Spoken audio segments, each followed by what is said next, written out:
Hello again there, everybody. Ho, ho, ho. Merry Christmas. Happy holidays. Wonderful Hanukkah. Happy Kwanzaa, whatever. It's the Jim Cornette experience and the ho, ho, ho. There's a fat man with a wrinkled sack on your roof, and he's fondling a red-nosed reindeer edition of our program today. We thank our listeners at the end of the year for a wonderful 2020, as long as you didn't go outside. We curse some cosplay wrestlers. We debate the merits of Sting and Wild Bull Curry, and so much more.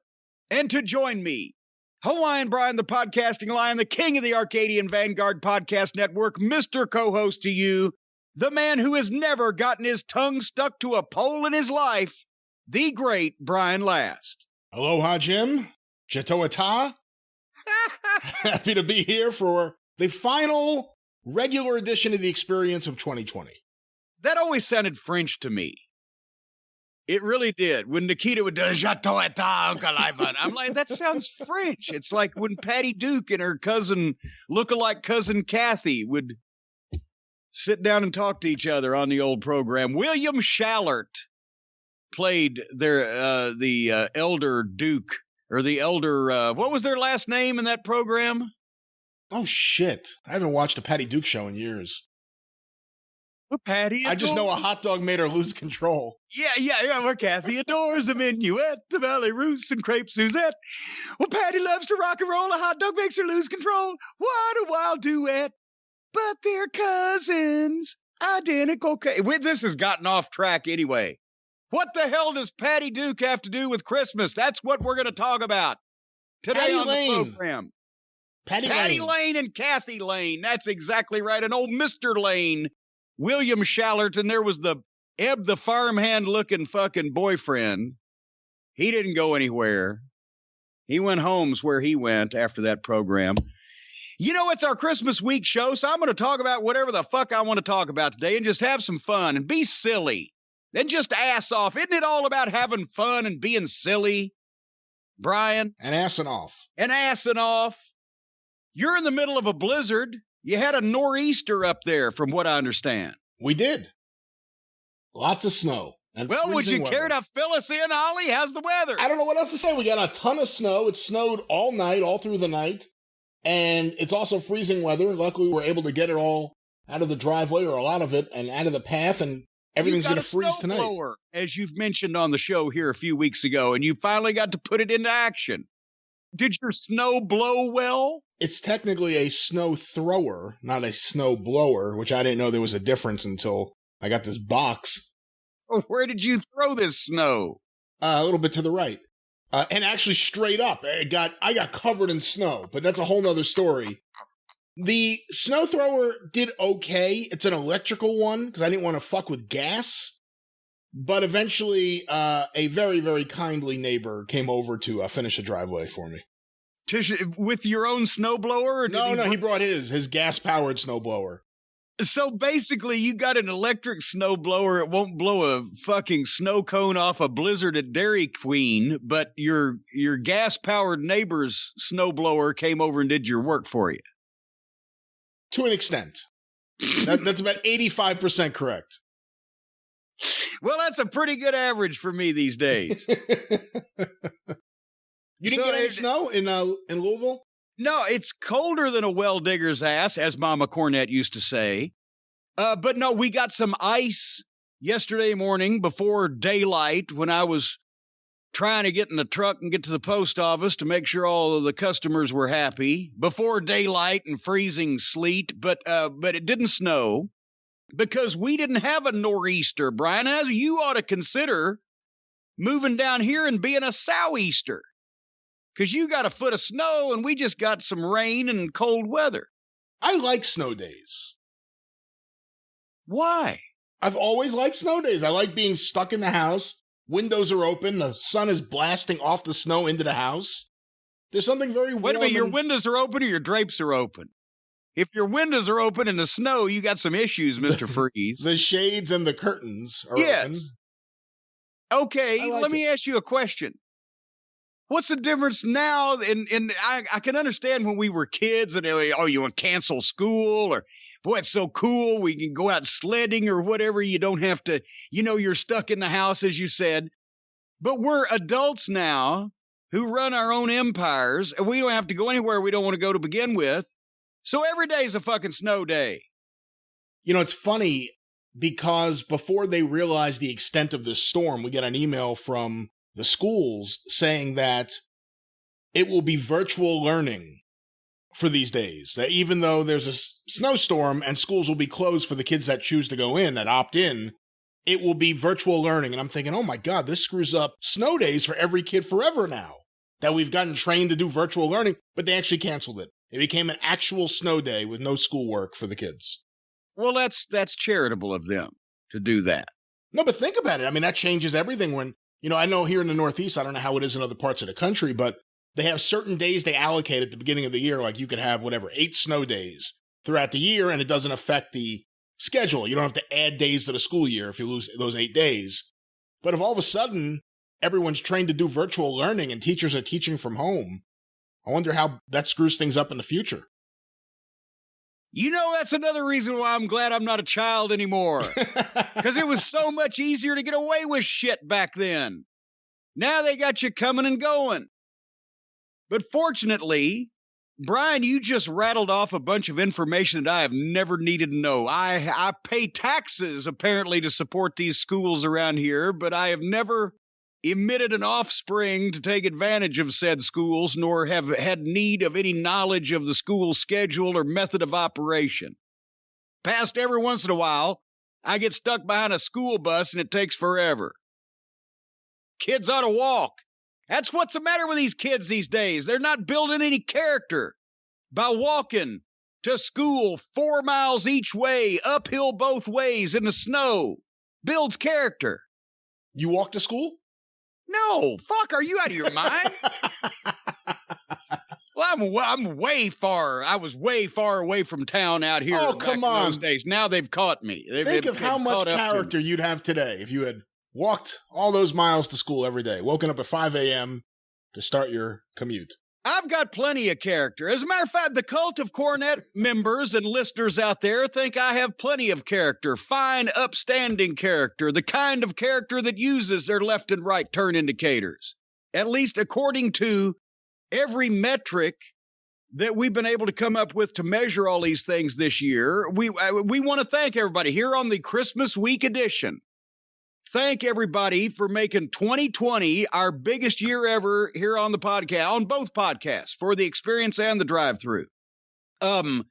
Whether millions of listens every month on these podcasts, millions of views every month on YouTube, 170-something thousand subscribers on YouTube. Twitter for the people that are still standing after my block sprees. I've still got 170,000 on there, and I've blocked everybody that makes a smart-ass comment and all admitted Republicans. So think how many, I can't even figure out how many people I blocked. It's in the thousands. Still got 170 on there.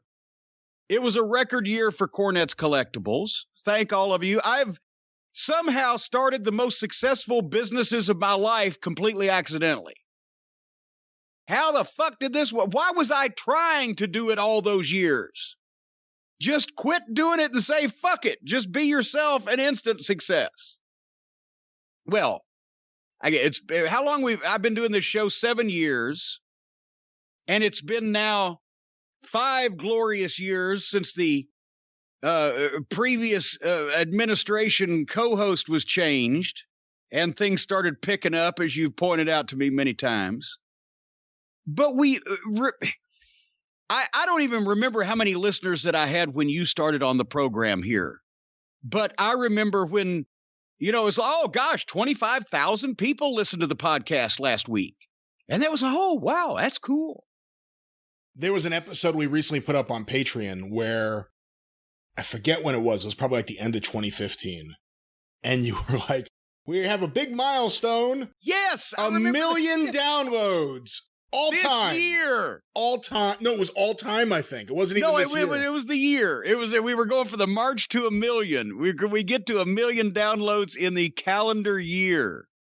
Because I thought, well, that's just insane, that amount of people. And now that's like a week and a half. And it's And every time you bring that up, I say, God damn it, people are going to expect us to start trying on this thing.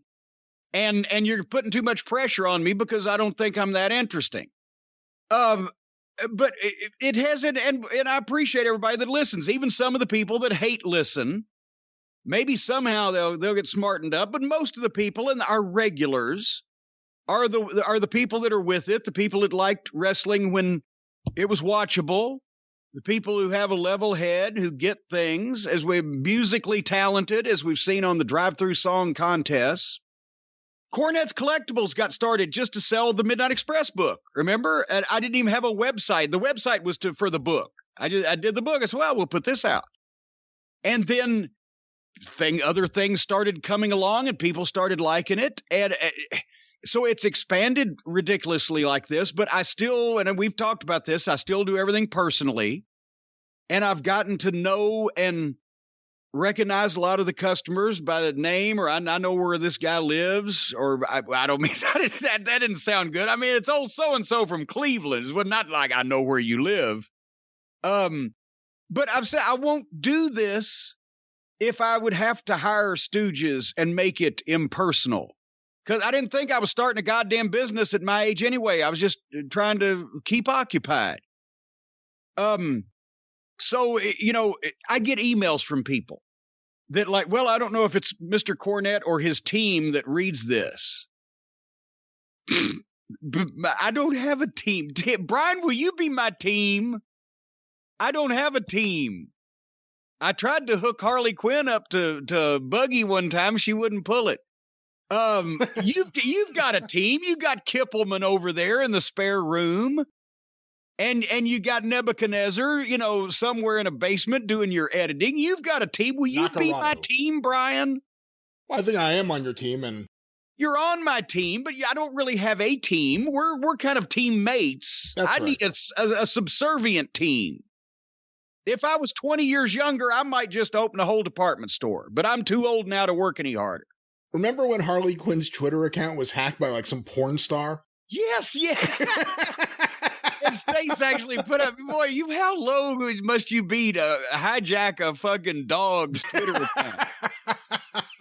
Well, we made Harley we don't use it too much anymore. That Harley's more of a private puppy now, but we made it just, I just wanted to get my dog more Twitter followers than Russo, and it was neck and neck there for a while.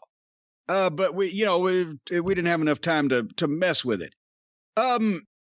And I also, with all this, and before everybody's thinking, well, goddamn, can Cornette blow himself any harder with just how great he is and everything? It's just because. Yes, he can. Yes, the answer is yes. Yes, I can.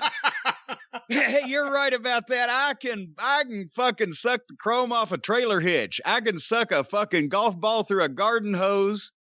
But the reason why I bring this up also is because I get, I guess, a kick out of, or just mystified by, all of the All Friends wrestling fans out there that think that I am that Cornette. He's just so bitter and he's so desperate for attention and he's just trying to be so controversial and he just can't stand that nobody's paying any attention to him. Bro, do you know anybody? Am I an anomaly? Am I unique? Am I a unicorn among personalities that have my level of listenership that do absolutely no promotion for same whatsoever? I haven't done an outside podcast in, I guess, a year or two. Some people say, well, nobody wants him. No, I get requests. And it's not that I don't want to do other people's shows or don't like the people on those shows, but we do so many of our shows. I get tired of hearing myself talk. If I'm going to do something, I'm going to do my show instead of somebody else's show. And also, generally, the request is to have me on those people's show to get more listeners for those people's show. But time and just, how much can you talk? I did Tom Pritchard's podcast here several months back, because why wouldn't I, Tom? But the only print interview that I've done in out of the last year or two on any major scale is the new Inside the Ropes magazine for the folks across the pond out there in the UK. I do horrible accents. Kenny McIntosh of Inside the Ropes, the live shows, and a bunch of the UK wrestling magazine guys, James Dixon and Finn Martin, have the new Inside the Ropes magazine, and it's on the stands now, I believe, as they say. Well, I don't even know if it's on stands. Go to InsideTheRopes.com or whatever the fuck. I retweeted it. But anyway, this is my first interview in a while. I went on a while, so they're putting it in 2 parts, and next month also. And I had already retired from live events before we had a global pandemic. So I guess if I'm a rotten attention seeker, because except for my program, which you have to physically make motions and moves to download or to listen to, or my Twitter, the same, I'm not anywhere, but those programs are everywhere. Could it be that it's just because I just do these fucking shows and give my opinions and people find me because I'm not trying to be controversial? People just like to hear what I've got to fucking say. I've been given the same opinion since we were doing the 15,000 people a week on the podcast. It just took some of you a little while to find it. Hey, I just saw John Arezzi uploaded to YouTube on his YouTube account the 1991 Weekend of Champions Q&A session with like Fez and Buddy Rogers and you. And you were saying the same shit then that you're saying now. I mean, then you were talking about the demise of WCW under Jim Herd, but it was the same concepts, the same general thoughts. Cartoon wrestling, what are we doing, folks? Let's get a grip here. But anyway, so I'm not putting on airs, as Aunt Lola used to say. It's me, folks, whether you like it or not. Apparently many of you do, and I appreciate that. Whether it's here or on YouTube or whatever, what we're doing here that apparently other people don't is plenty of truthiness, a bunch of don't give a fuck, and saying it in an entertaining way. Imagine that. I don't, So anyway, speaking of doing all those things, we're now going to quit that for the next couple weeks. We're going to.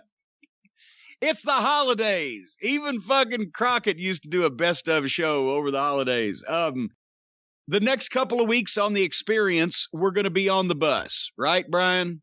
That's right. The omnibus rides again with the unicorn of professional wrestling, Mr. Jim Cornette.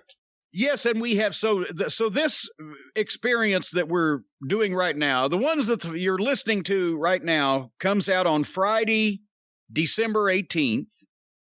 And then next week's show will come out on Christmas Day. My God, if you have to listen to us just that desperately on Christmas Day, my God, please adopt a dog.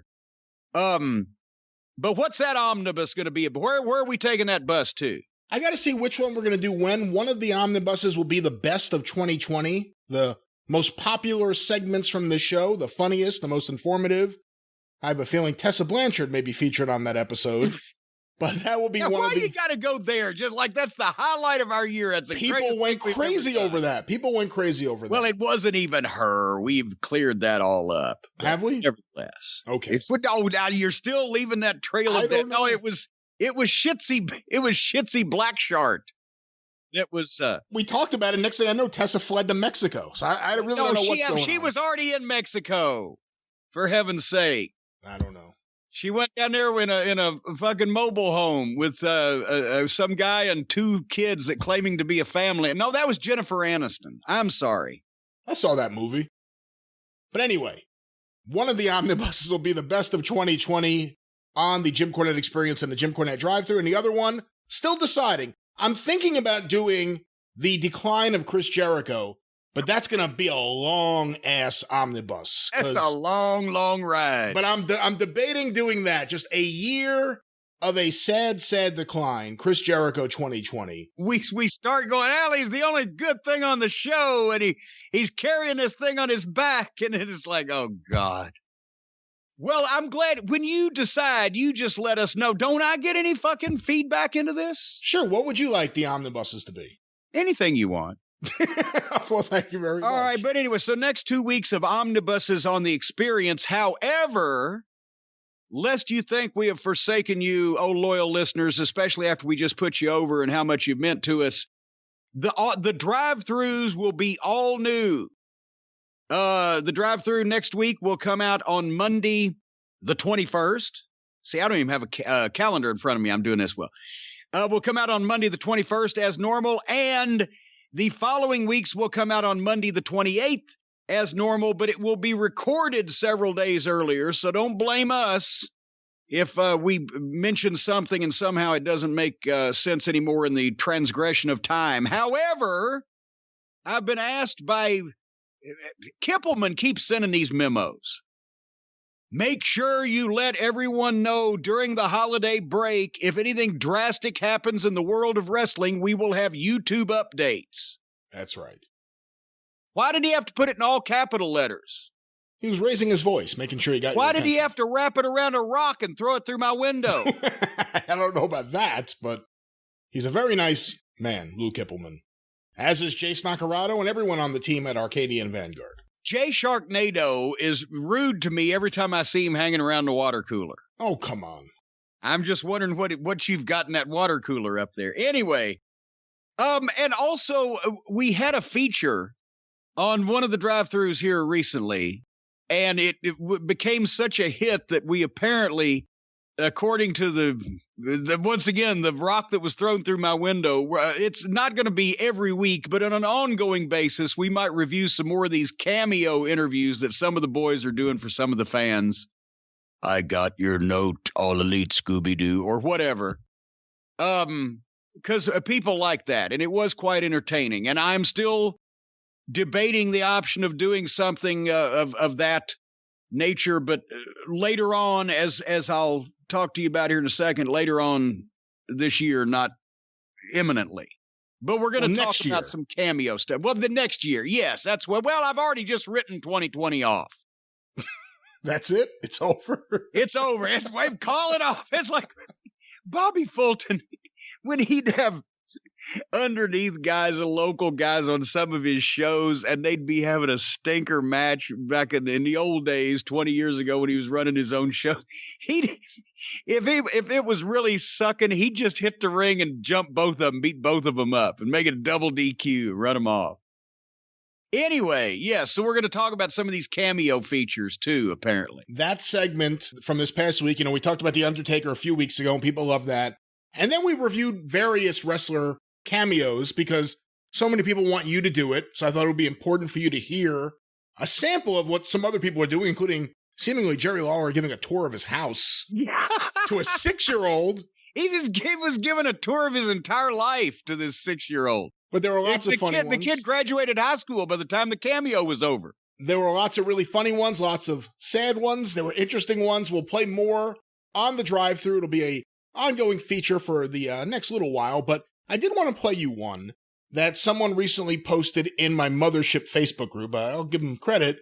A listener named Kurt Zupin posted this. What? Wait, what? Kurt Zupin? Z-U-P-I-N. Zupin?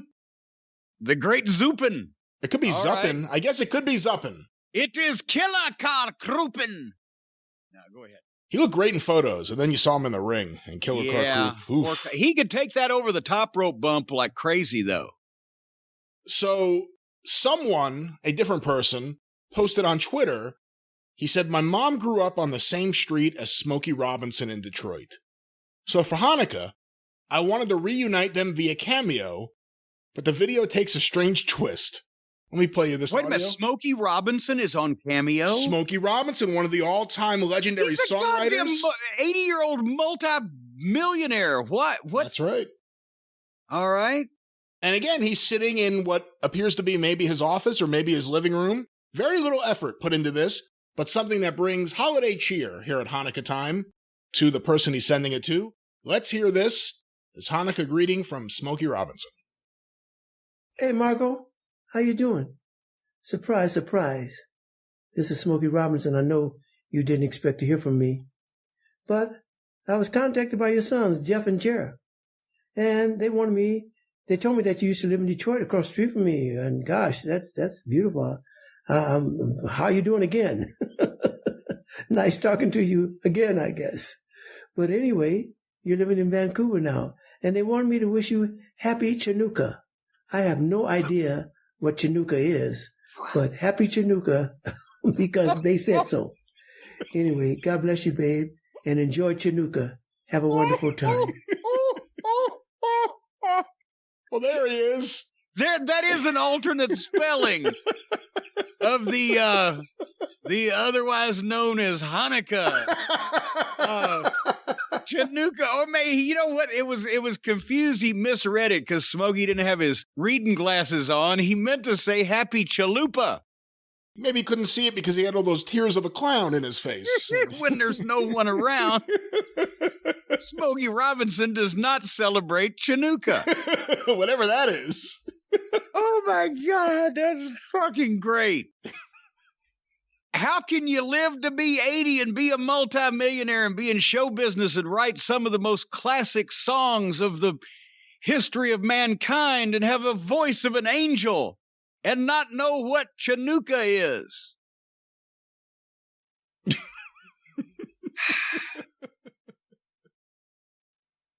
Well, I don't know how we get out of that one. Let me bring this back to reality. We gave our programming update real quickly for those of you who still have money invested in me, the Cornettes Collectibles customers. Everything that was purchased through about 8 or 9 a.m. Eastern time on Wednesday, December 16th is either already shipped as you hear this or will be shipped on Saturday. Basically, by December 18th and 19th, everything has gone out.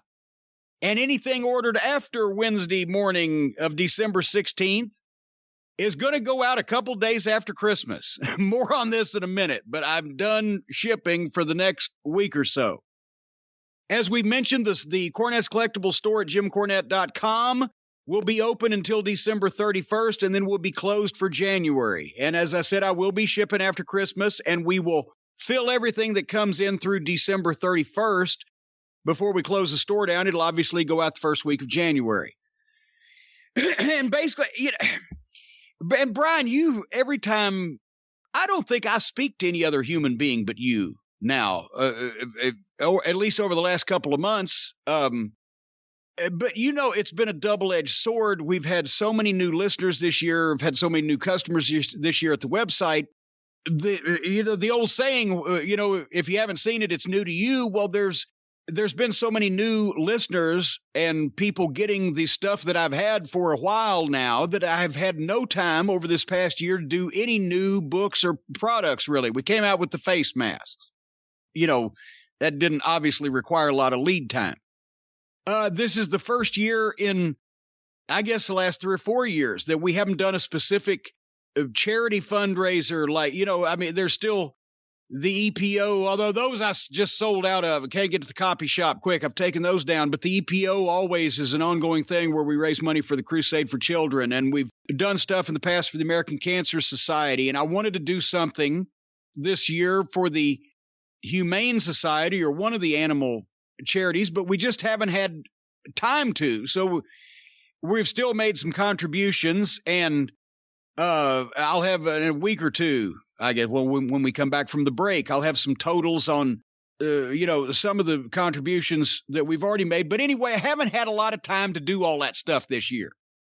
And I intended to get some personal projects done and take a little bit of a break in January, which that may now be on hold, because I told you this yesterday on the phone.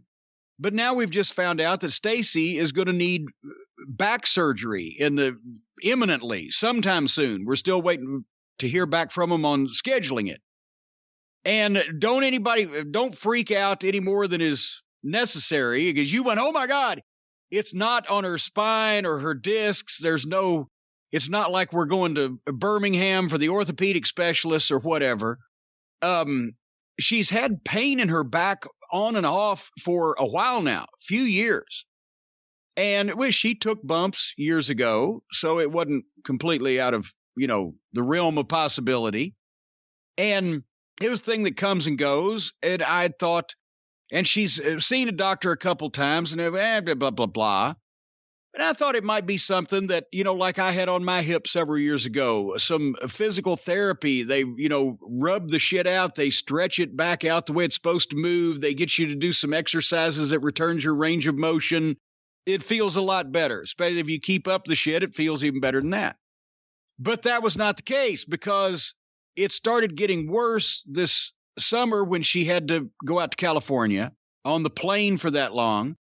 And then it's been more constant since then. So she went to the doctor. He referred her to the specialist. And then there was the ongoing situation where they kept scheduling her for an MRI, but the insurance company wouldn't either confirm or deny, approve or disapprove of it in time for the appointments. The appointment got pushed back a couple of times because they just swamped and didn't get their shit together.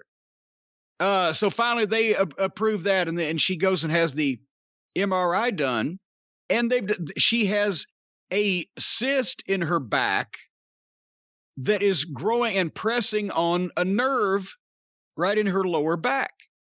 And so there's nothing they can do but take the cyst out, because if you've got something pressing on your nerve, obviously you've got to remove it.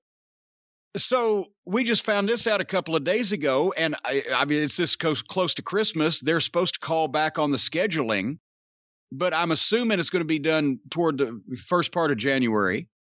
She's miserable, especially for the last couple of weeks. She's been using a cane to walk around the house because it's set in now and gotten big enough or whatever that it's all the time. So, but then we find out as part of the recuperation, she can't lift anything over 10 pounds for 4 to 6 weeks. Now, imagine that takes everything almost in the house into account, including the dog. So I may have put some of the personal projects on hold to do some of these personal projects, like carry the dog up and down the stairs. But anyway, so the point I was going to make through all of this, besides giving you Stacy's medical report, is that now the store closing in January may be more of an open-ended thing. We're still going to continue the podcast uninterrupted. I obviously do these from the house. Possibly maybe a day off schedule, depending on the pay-per-views or whatever's going on with our personal schedules as they are now. So there won't be any interruption in the podcast. But the reopening of the Cornettes Collectible store is going to be open-ended because I'm going to be having to fetch and carry for Stace while she's recuperating from this. And that doesn't lend itself to jumping back into doing 12 hours a day of merchandise and autographs. So my break possibly will not go as planned, but the more important thing is we get her back walking, because it may have been from making her carry all these packages to load the truck so I can take them to the post office. All these big 100-pound boxes of, mail and everything. But somebody's got to do it. But anyway. So this is why you need a team. This is why I need a team. But anyway, but we're going to get her back on her feet, and then we will keep you posted on the program when I'm reopening the store up. And also, as I told Joe Koff one time, I can pop the corn as well. But I don't want everybody to go, oh shit, because the first thing I said was, I don't mean to make light of surgery, but the first thing I had back surgery, we're going to talk to somebody else, and no, it's the routine thing. It's not the spine. It's not the discs. It's not the neck. It's just get this thing off the nerve. But I mean, still, me, I need Novocaine when I get my hair cut. And I'm medical phobic. I cannot watch any medical procedure. I can't watch them taking my own blood. I don't mind the sight of blood, even mine. I just don't want to watch them taking it out of me. So I'm not making light of that, but I don't want anybody to freak out and think, oh my God. So, we're convinced she'll be okay right now and be able to walk around a little bit better. But the timing of things, but we've got Christmas and New Year's in between to make us all cheerful. And you know what I'm going to do this year for Christmas, Brian? I'm going to get a beautiful world-class portrait of my life the way that I would like it to be. Stace is standing up straight and her back's all fixed. I've got the puppy in my hands. I'm in Hawaii and away from the post office. I know where I can get that done. And you folks can get any kind of painting that you want done of how your life you wish it could be, or it has been in the past, with the folks that paint your life.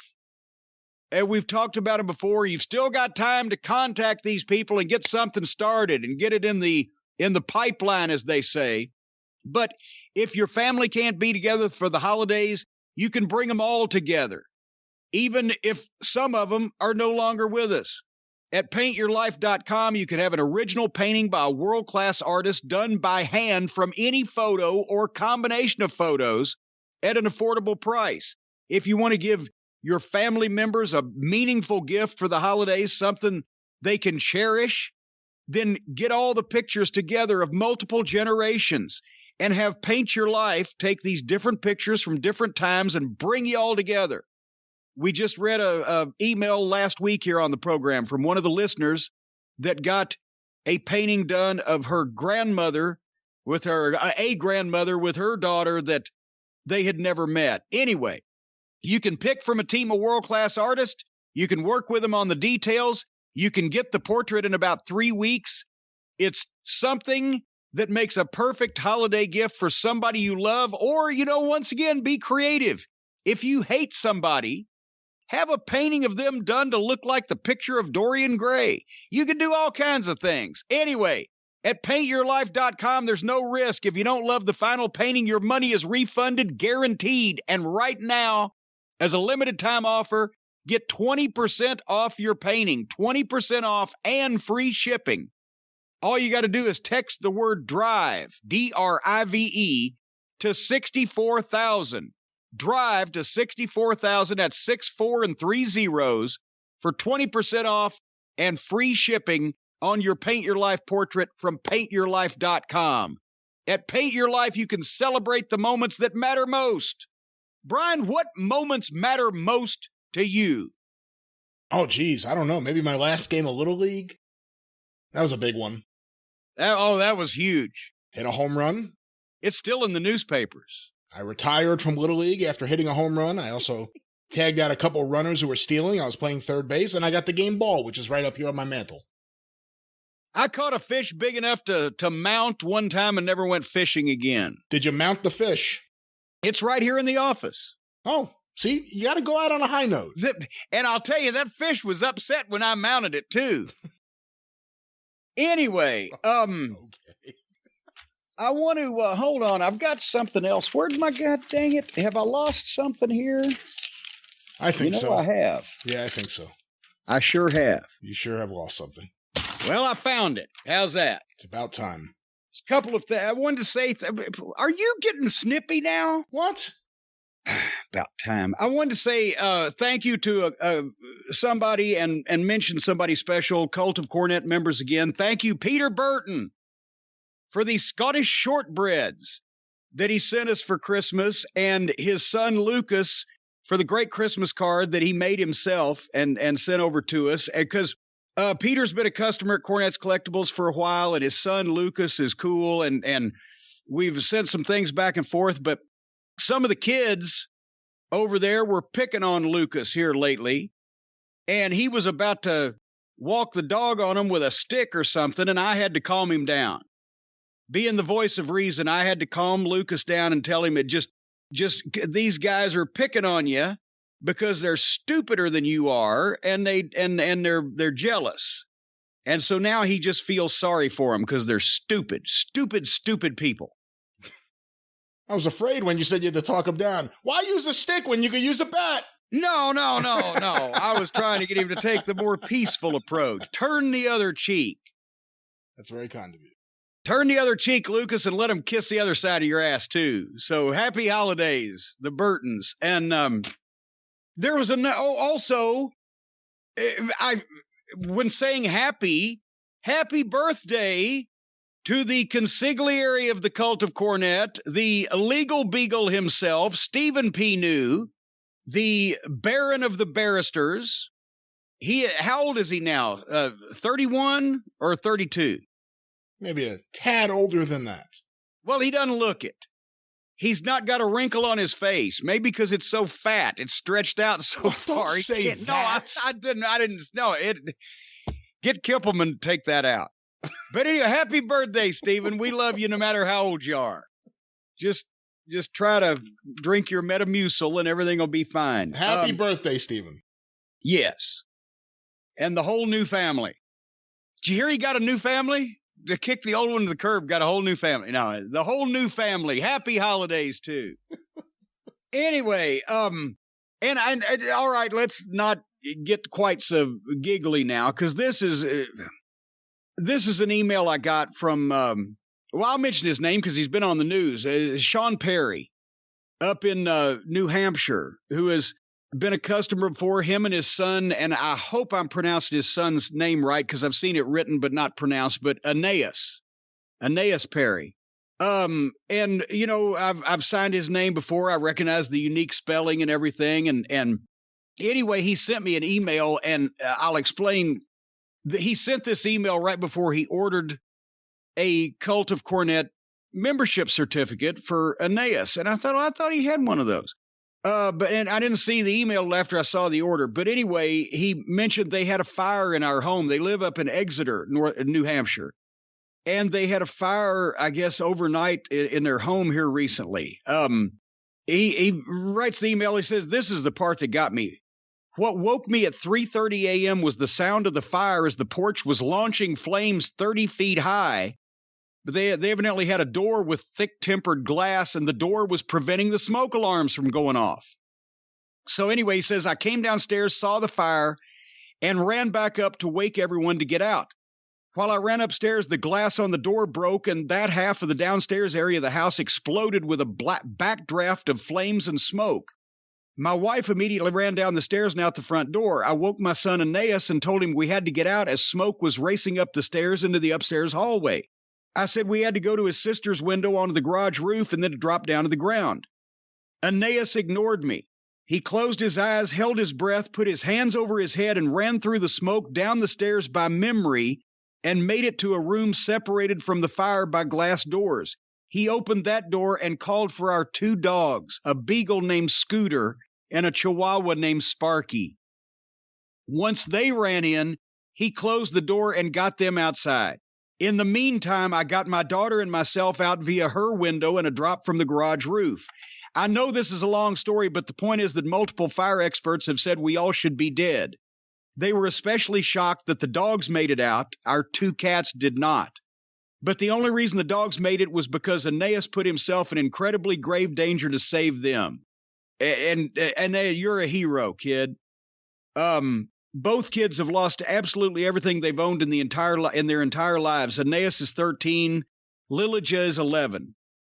And he says one of the things Aeneas would like most for Christmas is a new cult certificate. And by the way, this is not a bullshit story because he actually put a link to make sure I would know it wasn't bullshit. A link to a news story. I can't give you the link verbally, but it was at seacoastonline.com. C as in SEA, seacoastonline.com. They had a story about this, the Perry family in Exeter. But anyway, I mean, I'm blown away by this kid, you know, being brave enough to go and get the dogs. And that, you know, touched me anyway. So, Sean, and I hope I'm not blowing anything. Any surprises? Sean ordered another certificate, as he said, for Aeneas, and I had already put that in a package when I saw this email. But you're getting another box for Christmas for the family of some stuff to hopefully, you know, replace some of the things that you lost, at least that you had of mine or whatever. But what a shitty timing at Christmas, but it could have been a lot worse. And I think everybody ought to give Aeneas a round of applause for being the hero of the piece. Anyway, that's the kind of cult members we got out there, Brian. And I'm looking at the article. Actually, there's a GoFundMe here. I'm going to make a little donation. Okay.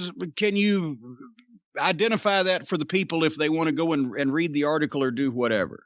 There's no like easy link to say, but on GoFundMe, it's Perry Family Thanksgiving Fire. And the article on Seacoast Online, the headline is Exeter Rallies for Family Who Lost Home in Thanksgiving Fire. I think if you do what I did, go to Google and search for Exeter, which is EXETER, Exeter, New Hampshire Fire. This will come up, and there's a link to the GoFundMe in the article, which is how I found it. Well, that was very instructional, Brian. You sounded like a math teacher when you did that. But anyway, I apologize to everybody for taking their time, taking it down a notch. But that's, that's a story, and it's the holidays of all time. Thanksgiving fire, and it's coming up on Christmas. And they, so if any of the cult members want to help out, that would be cool. And,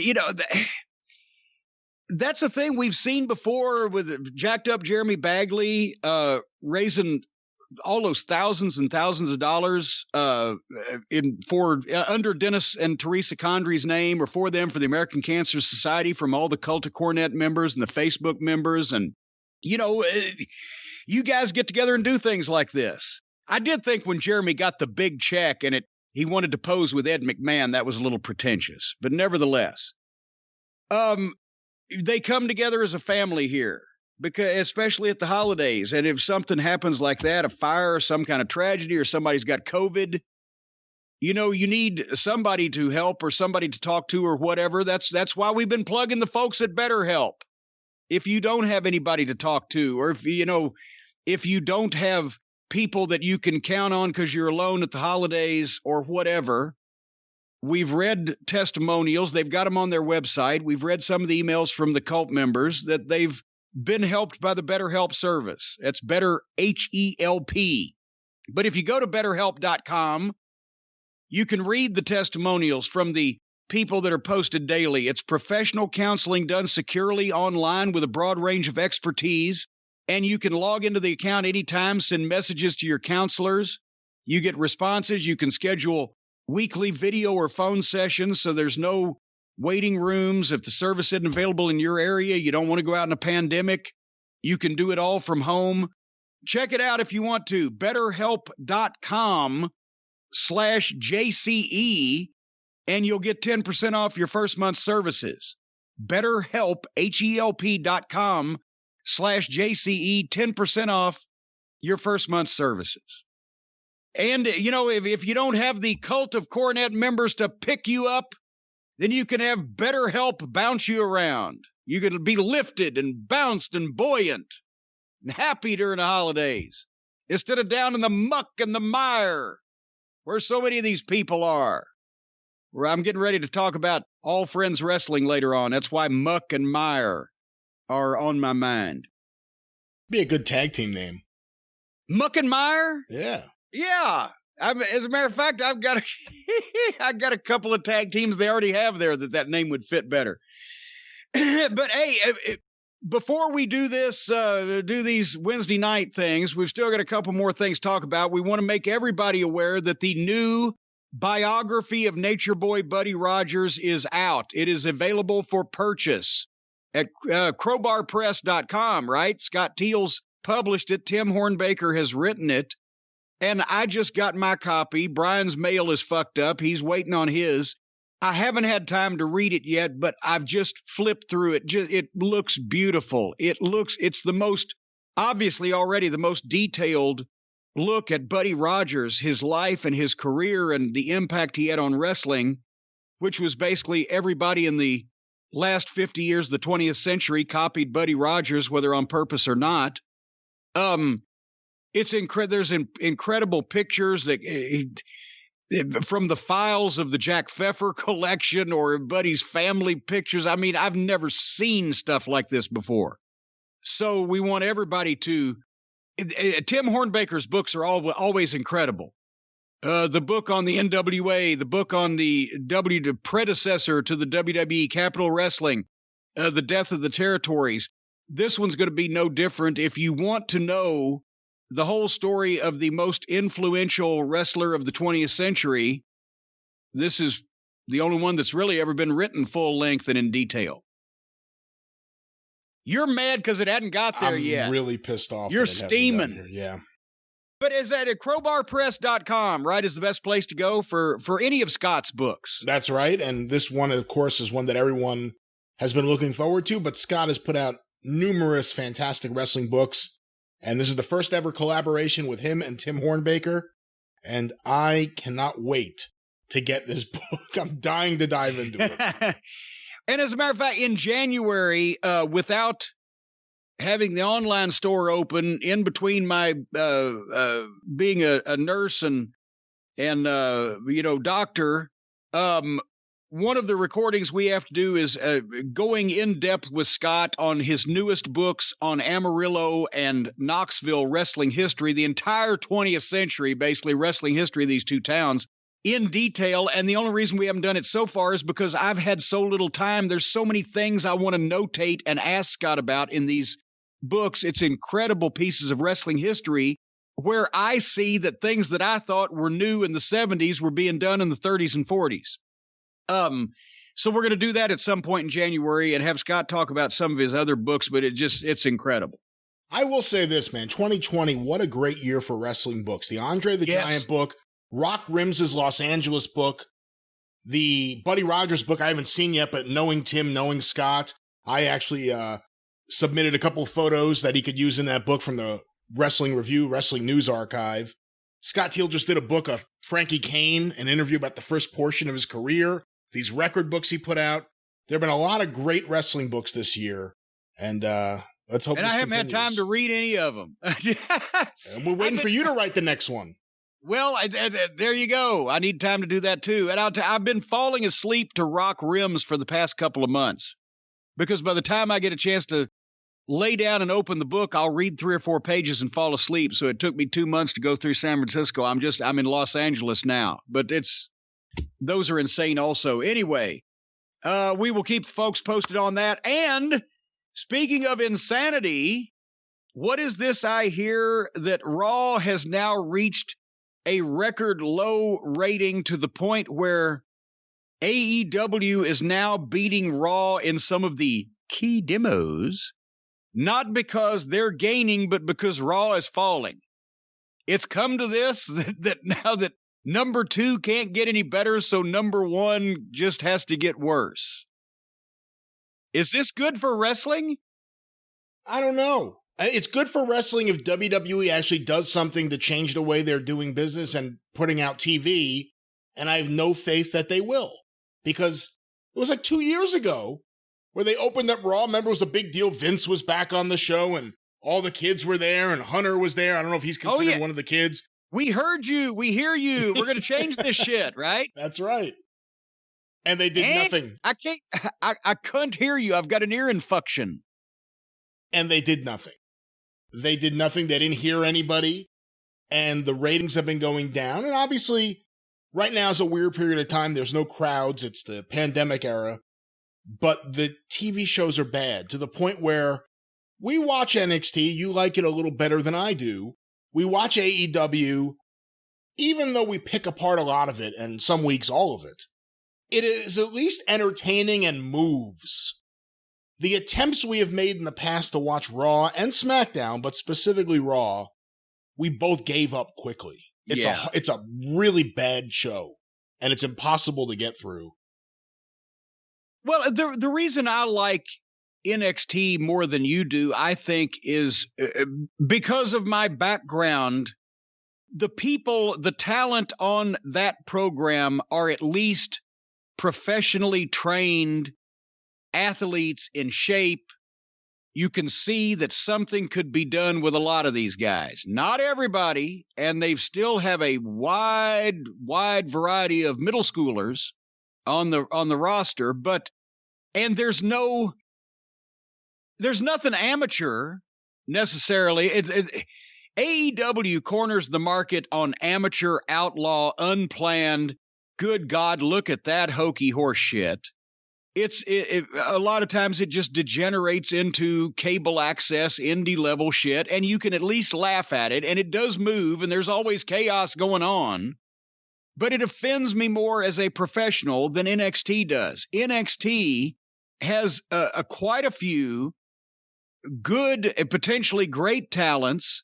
As I said, well-trained. It's a professional program. It's just fucking boring in a lot of cases, and it suffers not as much as Raw and SmackDown do, but still from the fact that whereas AEW looks... The only thing that looks real about AEW is it looks like they really didn't plan any of that shit. They just went out there and they're just fucking doing shit. Like we used to do in fucking You know, when the teacher wasn't in the classroom and everybody wanted to reenact the fucking wrestling match from the previous week's TV on Saturday morning. You know, that's what AEW looks like. NXT has had, and all of the WWE programs have gone completely the other way and have had every bit of spontaneity wrung out of them and polished out of them and overproduced out of them and rehearsed out of them and scripted out of them. So it's a boring program in most cases with a few stars that shine through, but everybody at least is well-trained and professional. It's just bleh. Whereas on the other side of the fence, it's goddamn, you know, here comes the clown car and the chimpanzees are jumping out of it. It doesn't make any fucking sense, but it's something to look at. It's a better, you know what? That's the thing. It's a better show. And it just offends me more as a professional. I can understand that. But like when it comes to NXT versus AEW, NXT's sterile. Do you want to watch a guy who's heavily sedated in a rubber room doing nothing? Or do you want to see the monkey throwing shit against the wall? That's what it is. And that's NXT. Raw and SmackDown, the attempts we have made to watch those shows. NXT is sterilized WWE wrestling under Triple H. Under Vince... With younger guys that move a little faster. Under Vince McMahon and Bruce Pritchard, it's unwatchable. It's unwatchable. And they have to turn things around, and I don't know if they're going to be capable of doing it, because Vince reacted to Nitro. He was a lot younger. And all of a sudden, he changed the way they did TV.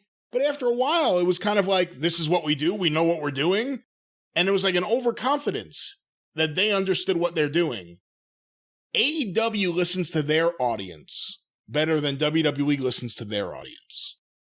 Well, yeah, well, to be fair, AEW's audience, every single one of them's on Twitter is 6 different people. So they're easy to listen to.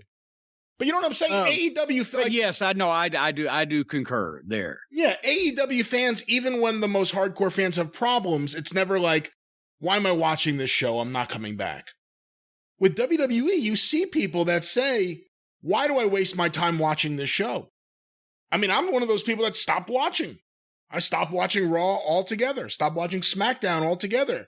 Every now and then someone will say, oh, there was something great on the show. Send me a clip of that. Yeah. Because I'm not sitting through that entire show. I don't ever want to see another Vince McMahon / Bruce Pritchard production because it's bad TV. Well, here's the problem is that it's easy to say the things that they should do. You know, it's just hard to implement them with the hole that they've dug for themselves. Yeah, you should push more of the fucking talent you got that can get over and less of them that are just fucking interchangeable, same size, bland, blah, blah, blah. You shouldn't overscript everything. You should make the matches more important and this goddamn bullshit drama less obvious.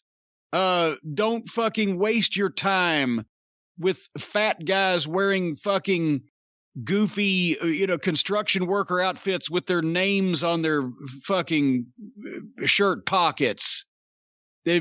What was the one guy with Tucky? Or whatever just goofy gimmicks. It's back in the 90s. I'm surprised they haven't brought TL Hopper back. The fake TL Hopper and the fake Goon. Well, you have to specify. It's the 90s before they had to change. Well, yeah, and Bruce loved that shit, and Vince loved that shit. When they were doing that shit, Bruce tried to defend TL Hopper and Freddie Joe Floyd and the Goon to me for days and days.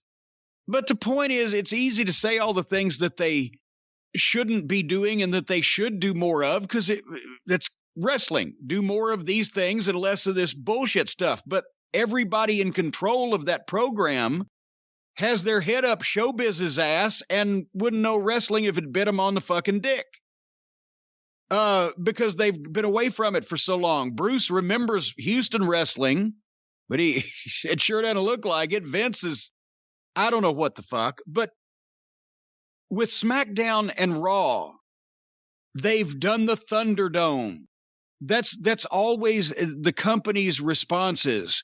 Because that's a Kevin Dunn and a production thing, and that's the writer's thing, and that's the producer and Vince thing. Let's make the show bigger and brighter and look better. And we got the Thunderdome and the fans in the stands innovation, the virtual fans and the fake noise and the blah, blah, blah, and the bells and the whistles and the bullshit, which is like a really good sauce covering up the fact that you just served a rancid piece of dog meat. They never upgrade the product, the way the product is presented, the way the product is performed, the seriousness of same. Concentrate on top guys. Don't do so much fucking ha-ha bullshit comedy. The things that would help the show, because that would compromise the writer's existence and the production people's existence and everybody that's controlling that show, except the people that are actually on it, who are just bit players doing this hokey horse shit they're told to do. So some of these guys might be able to get over. Most of them probably can't. Because at this point, I don't think anybody knows how. They're not even teaching it anymore. But we'll never know because they won't turn the goddamn lights off in the arena and the fake crowd noise off and goddamn fire the writing staff and just bring one booker in to make some matches and tell the guys go figure it out and fucking get over. So there you have. But then again, it's the exact opposite problem over on the other show, where they're letting the guys do anything they want to fucking do. And all of that is a very, very serious error. Because that's what you're getting is a bunch of fucking guys that don't know what they're doing or how doing anything they want to do. And meanwhile, the production looks like shit. And the fucking everything the WWE does well, in AEW doesn't do at all. And vice versa. It's like a goddamn bizarro world image of wrestling shows. Raw averaged 1.53 million viewers. And one of the big important facts is it wasn't people watching and then turning it off. People didn't tune in to start the show. People just weren't there. They weren't interested in whatever was going to be on this show. AEW, as you said at the top, they won all 3 hours in the key demo. And I know a lot of fans jump on that. Like, what does that mean? It's a made-up thing. Well, it's a legitimate thing. It is what advertisers look for in a television show, not just a wrestling show, but any television show.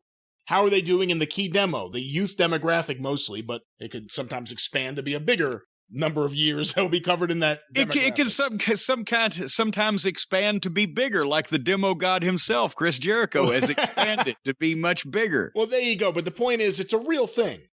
It's a real thing. And AEW beat Raw in all 3 hours, and Raw did 1.53 million. AEW did just under 1 million, I think, last week. They're closing the gap.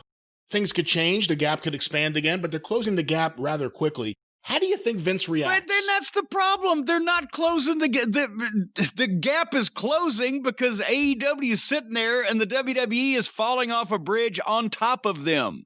So yeah, the gap is closing. Pretty soon, WWE is going to land straight on AEW's head. That means they're going to be down there in the fucking ravine too. After a while, Vince didn't have to do anything. Vern was going to put himself out of business. You know, I mean, sometimes you could just sit back. But my question was going to be, how does Vince react if sometime between now and 6 months from now, AEW is doing a bigger overall rating than Raw? How would Vince react, you think? He would fire everybody in sight. But the problem is, he's already fired everybody in sight, for the most part. The problem is it's him. I mean, that's what I'm saying. When you get down to fucking family members or me, myself, and I don't think he's going to make any of those changes. And they've lost the plot on what the wrestling business is because they think they've reinvented it to something that's bigger and better when in fact it sucks balls and is so much worse. So, and to be honest, I mean, you know, and we can be honest with everybody at Christmas time here. It's not like if anybody went back to a good wrestling show that it would matter now to begin with because they've killed that. The cosplay wrestlers over on TNT and the fucking sterilized wrestlers over on USA. And it's all hokey and it's all showbiz. So nobody's ever going to take this business seriously again. You'll never draw mainstream crowds in NBA arenas on a regular basis like you did before. Everybody knows not only that it's a work, which that's knowledge has been out there for a while, but it's been pounded into their heads, and then it's been made, the entire business has been made meaningless as just some fucking thing where you watch monkeys flinging poo. So now it's down to a niche audience, and they're not even doing a good job interesting the niche audience. We have bigger growth talking to the fans that used to like wrestling and are offended by what they've done to it than they have actually presenting a wrestling program. So there you go. I guess maybe just go out and take a fucking egg beater and shove it up your ass and spin. That would draw the same rating as what they're all doing now. When Nitro started beating Raw, was there a sense of urgency with Vince? Like, we have to repair things right away? Or was it a wait-and-see attitude? He was always urgent back then. Let's be proactive, pal. He was going to do something, even if it took him a while to figure out exactly what. But, see, I think, here's the thing. They look at the AEW television show. I've said this before. They laugh at it. They have to laugh. I've seen Vince McMahon and a bunch of them up there laugh at shit that looked a whole lot better than anything AEW is doing. With the fucking indie talent and the garbage deathmatch bullshit and the clown show that they do and the fighting over video games and their champion is Twinkle Toes McFingerbang. They're laughing because they still think that they are the WWE with all the top stars in the business. They do really have most all the top stars in the business. It's just there's so few of them now that they're not going out and putting on Raw with Steve Austin and The Rock and fucking Mankind and goddamn Triple H and every star in The Undertaker, every star on the planet. They're presenting a boring show with a bunch of bland-ass yahoos that ain't over at all. So, yes, they are right in looking and laughing at the amateur hour bullshit on the opposing channel, but at the same time, because it is funny to people who have professionally been in the business for a while, it's a fucking joke. But their program is boring people out of their minds and off the fucking television to the point where they're barely drawing more people now than the fucking amateur hour. And the whole thing is there's never been fewer people watching wrestling because it all sucks. It just depends on your flavor of suck. Speaking of sucking, did you hear that Darby Allin agreed with me and JR? I did hear that, yes. Actually, he didn't say I agree with Jim Cornette, but I agreed with Jim Ross when Jim Ross said what Darby Allin agreed with him on, so that means he agrees with both of us, right? You know, sometimes you kill him because he does a lot of weird shit, and those promos with him. He's a weird person. And those promos are not my cup of tea. But I have to say, when I saw him say, and the exact quote, I have it here, let me pull it up. The exact quote from Darby Allin is, I love Jim Ross, and I agree with him. You know, Darby Allin, someone may be saying, oh, he does dives too. He's the one guy we've said from day one, he lays it in. He goes through that rope, it looks like he's trying to wipe someone out. It doesn't look like he's trying to do an acrobatic, look at me, it looks nice and sweet and fancy. He looks like he's trying to hurt someone when he does his dives. Yes, he doesn't do the fucking pirouette and the spin to the far ropes and the gesticulating and then the swan dive and everybody standing there to catch him. He just launches himself at a motherfucker who's trying to get away from him and blasts him. We've said that, yes. He's probably the one guy that actually should be allowed to do dives in AEW because he does them well. And if he was the only one doing them, it would get him over even more. Whereas all the rest of the goofballs that are doing them, they never going to get over anyway. But yeah, so yeah, he's got a lot. I would say he's got something, but he's got more than something. Darby Allin has a lot. He's got the unique charisma about him that the young folks like. He is so athletic. He's painfully thin, but gosh, he makes it work. He sells his ass off. He's precise with his shit. He doesn't look reckless or dangerous, except in a working way where you're supposed to. So, and I usually like his matches, and then he jumps off something or puts himself in a bag and falls off a fucking shelf or gets run over by a car. And I think, you dumb shit. But he's got something. And it's good to know he's got a little something in his head, too. That he actually may know how to think about this business a little bit, which is probably why he already gets over better than most of those yahoos. And the only thing we never hear him do is speak, but, maybe we shouldn't rock the boat. If he did speak, we'd probably be upset about it. And again, Jim Ross's comments weren't specific to just dives. It was the idea that, and it happens all the time, it didn't happen this past week, everyone gets together, and you could tell something's happening on the floor because everyone's just standing around waiting for something. Heel and babyface. It did happen. It didn't happen this week that the heel and baby faces got together, but they still had to do the dives, and everybody had to stand there like idiots waiting for the flying knucklehead to fucking land on them. But anyone, go back and watch Darby's dives. He doesn't do it like that. He flies through those ropes like he's trying to wipe someone out. And what our friend Dax had something to say about Jim Ross too, didn't he? He did. Did you see this or you didn't see this? Well, I didn't see the exact quote, but I heard that he responded. Imagine not listening to criticism from the men and women who've shaped our profession and paved the road that allows you to make a living today, all because they hurt your feelings. Well, there you have it. There you have it. There's a lot of sensitive folk in AEW and all across wrestling right now, where if you tell them they're doing something wrong and it's not the exact way they want to hear it, they get offended. They won't listen even if it's the way they want to hear it. But well, yeah, that's the thing is at first, a lot of these people, and I don't give a shit because I'm just going to say what I think, but it's not my job to coach them. And a lot of people think, oh, Cornette used to scream at everybody. Well, I've screamed at a lot of people. But so does every basketball coach and every football coach on every sideline that you've ever seen, right? They're screaming because the ball's in motion. The game is in play, whatever the case. I didn't scream at people in wrestling school class with no fans around because there was no sense of urgency unless they had just attempted to paralyze somebody, and then you scream at them anyway. You dumb shit. What do you fucking don't do shit you don't know how to do? But it's obvious that people have been telling these fucking knuckleheads this shit in one form or fashion or another for a long time, and they make a conscious decision not to listen and keep doing the same shit over and over because they and their friends think it's cool.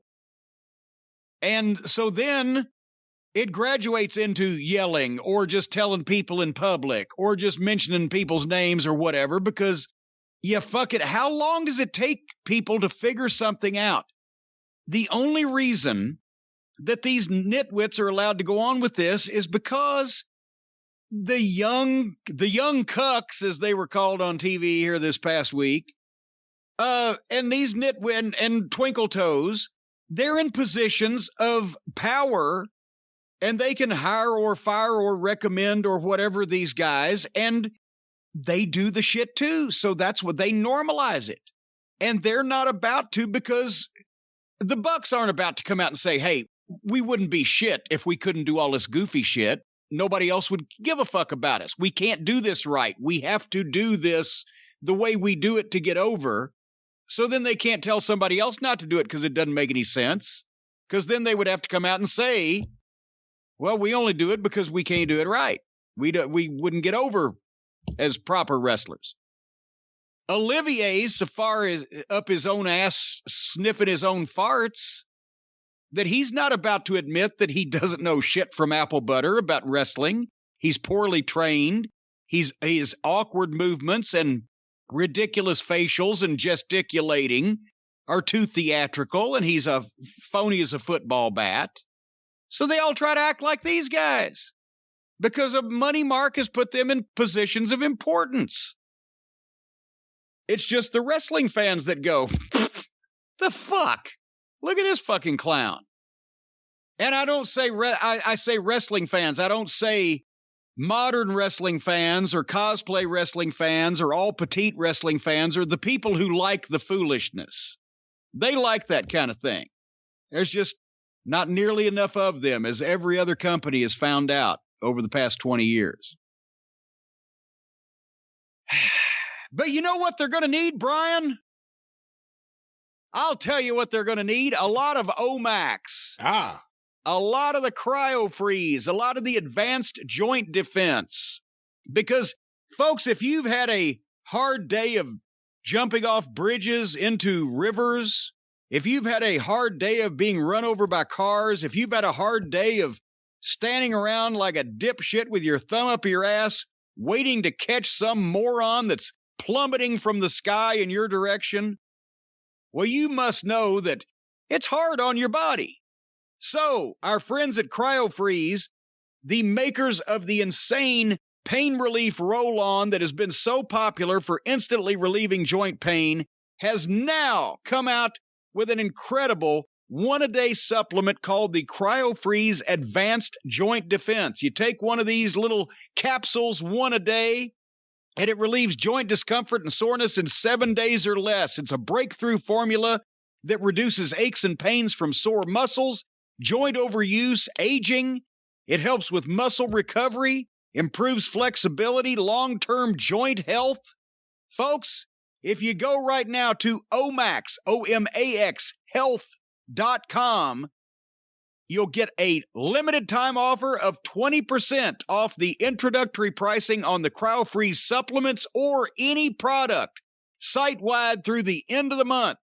Go to omaxhealth.com and enter the code JCE to get 20% off Omax CryoFreeze Advanced Joint Defense and anything on the whole freaking site. So the next time one of these guys has one of these garbage matches and somebody sticks a garbage can over their head and they jump off the top rope and cross-body 16 people and knock all of their front teeth out, they can just take a bath in this CryoFreeze, take a few advanced joint defense. They'll be fine. It's a fantastic product. A lot of people who are shoveling snow could probably use it today. But if you're blowing snow, that's a whole different thing. Well, still, there's. Or if you're throwing snow. That's true. Your snow didn't get blown, it got thrown. Right into my face, yeah. Always better to be blown than thrown, I've heard, but nevertheless. You know what? We're going to get into this real quickly here. Just another example of some of these experts on the internet. We talked a couple of weeks ago about did we or did we not vote for Sting to be in the Wrestling Observer Hall of Fame, and we were talking about Sting's debut on All Friends Wrestling, and I said, what at this point, is Sting going to do as yes, he's a personality, but we were talking about the announcement was made he was signed to a multi-year full-time contract. And we asked the question, do what? But also, when we were talking about whether we voted for him in the Wrestling Observer Hall of Fame, you asked me, and I said, no, I didn't vote for Sting because there are so many really key historical figures and legends that are being forgotten by the passage of time, and with the youthful nature of the voting audience these days, they're younger than ever if Twinkle Toes got in. I'm sorry, but they must have reduced the base age of voters to 12. But I said, when there's guys like Wild Bull Curry that are not in the Hall of Fame, I couldn't vote for Sting. That was no knock on Sting. That didn't even say that Sting was not a Hall of Fame wrestler or candidate, but I couldn't see Sting being in a Wrestling Hall of Fame, along with a number of other people that were on the ballot that I didn't vote for, before a name like Wild Bull Curry. That was what the conversation was. And a friend of mine who shall remain nameless, but he sent me an email. He said, look at the comments on your YouTube channel, because normally I can't. That's a rabbit hole I do not have time to go down. Whenever one of our video clips has 500 or 1,000 comments on it, I don't have time, right? But he said, look at the comments to get a laugh at the people who think that they are wrestling experts and are so well versed in who should be in the Hall of Fame and who shouldn't and who should do this and do that. And there were a number of people who obviously, because they listened to us, because they know about wrestling and they were agreeing or, had some pithy comments to make. But a bunch of people were like, well, who is this Wild Bill Cowery? And what if Cornette's off his rocker now? Why is he knocking Sting and burying Sting? You mean he thinks that this so-and-so that nobody's ever heard of or seen should be in our Hall of Fame before Sting? It's come to this, Brian, that you watch the New York Mets, right? You love baseball. Yes. Right? Very much so, yes. Okay. Is it knocking Willie Mays to say that Willie Mays shouldn't be in the Baseball Hall of Fame before Babe Ruth? No. You watch baseball, even though you are, I don't even know if you reveal your age publicly, but you're a mite younger than me. I'm 41. I'm not embarrassed by it. Well, there you go. 41 years old. So you were born in the year 1979. Correct. There's a lot of great baseball players that you have heard of, that you have read about, and that you've probably seen film or video of that played way before you were born, right? Oh, I mean, hundreds, if not thousands, yeah. Yeah, and you watch these people because you like baseball, and you want to know who these people were as well as the people you're seeing now. Correct. So explain to me how some jackoff on the internet, because Cornette's lost his mind, that Wild Bull Curry should be in a Wrestling Hall of Fame before Sting when they don't even know who the fuck Wild Bull Curry was. Well, to use baseball for this example, if I watch a New York Mets game on TV, let's say, and we have Keith Hernandez, Ron Darling, and Gary Cohn as our commentators, baseball, there's a lot in between the plays. There's a lot in between the pitches. There's conversation. They talk about baseball past. They're not ordered, do not bring up the Freebirds. Do not bring up the Dynamite Kid. I got blistered for bringing up the Freebirds one time. Yeah, they talk about the past, and you learn a lot, and it makes you seek things out. And now in the days of YouTube, it used to be, when I was a kid, my father had the baseball encyclopedia. And then I got one where you had the stats of every single baseball player on record ever. So you're able to compare what one guy did to another guy. But now with YouTube, you could seek out footage. I could watch Sandy Koufax instead of just hearing about him. But it's easy to go back and do that. With wrestling, if you're watching wrestling now, there's no broadcast mentioning Wild Bull Curry as an example right there. And if they did, they're not putting him in a historical context. And maybe, he's swinging a chair like Wild Bull Curry. Meanwhile, the commentator probably never saw Wild Bull Curry, if they actually said that. I think that's part of the problem. So for the average fan, if a fan was born after 2000, let's say, using that as the cutoff, and they know who Sting is because they were born right after his peak in WCW, and they maybe saw him in TNA, but they saw the big hoopla when he was brought back to WWE or brought into WWE for the first time, even though they really didn't do much with him except injure him and end his career. They see him as an all-time legend. They see him as an all-time legend. The guy that there's very little footage of, who was a major star in the territory era before there was. I mean, that's the other thing about Wild Bull Curry. When there was national television and shows that were coming out of Los Angeles or Bridgeport, Connecticut, even though he ended up on there, but Washington, D.C., Chicago, Los Angeles, he wasn't on those shows. He was a major star in Texas when all of that was happening. He was a major star in New England when all that was happening. Hold on. Let's go through some of the metrics and compare what we can. Because somebody said, well, I bet Wild Bill Cowrie never sold as many pay-per-views as Sting. Well, that's correct because it wasn't a thing. But at the same point, there are things that we can compare. You mentioned television. And while Bull Curry was not during the, 1949 to 1956 period, when there were some network television programs, he was not figured into those territories at that time. He was on the Bridgeport tapes. He was on Texas wrestling that was syndicated. There was some syndicated television, but the point is, if you go, who saw which guy more on television, Sting or Bull Curry, honestly, cumulatively, it would go to Bull Curry.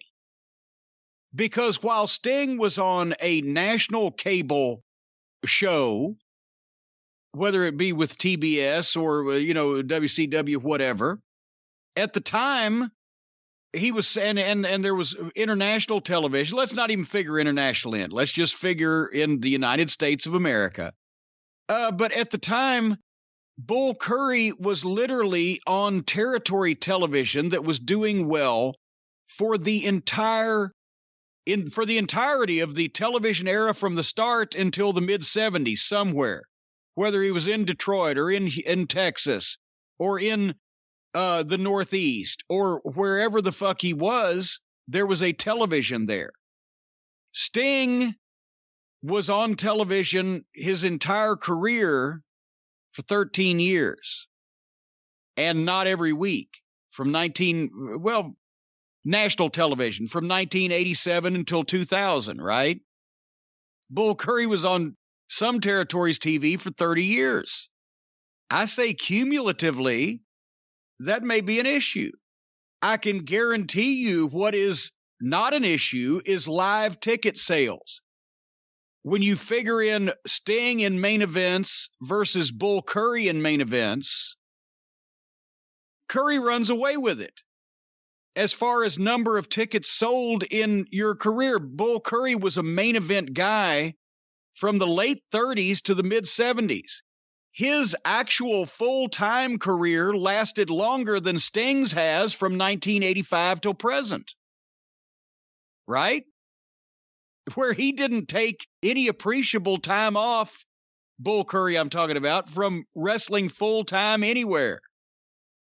So Bull Curry technically sold many thousands of more live event tickets than Sting ever did in his career or ever has the ability to catch up to that number. Would you not agree?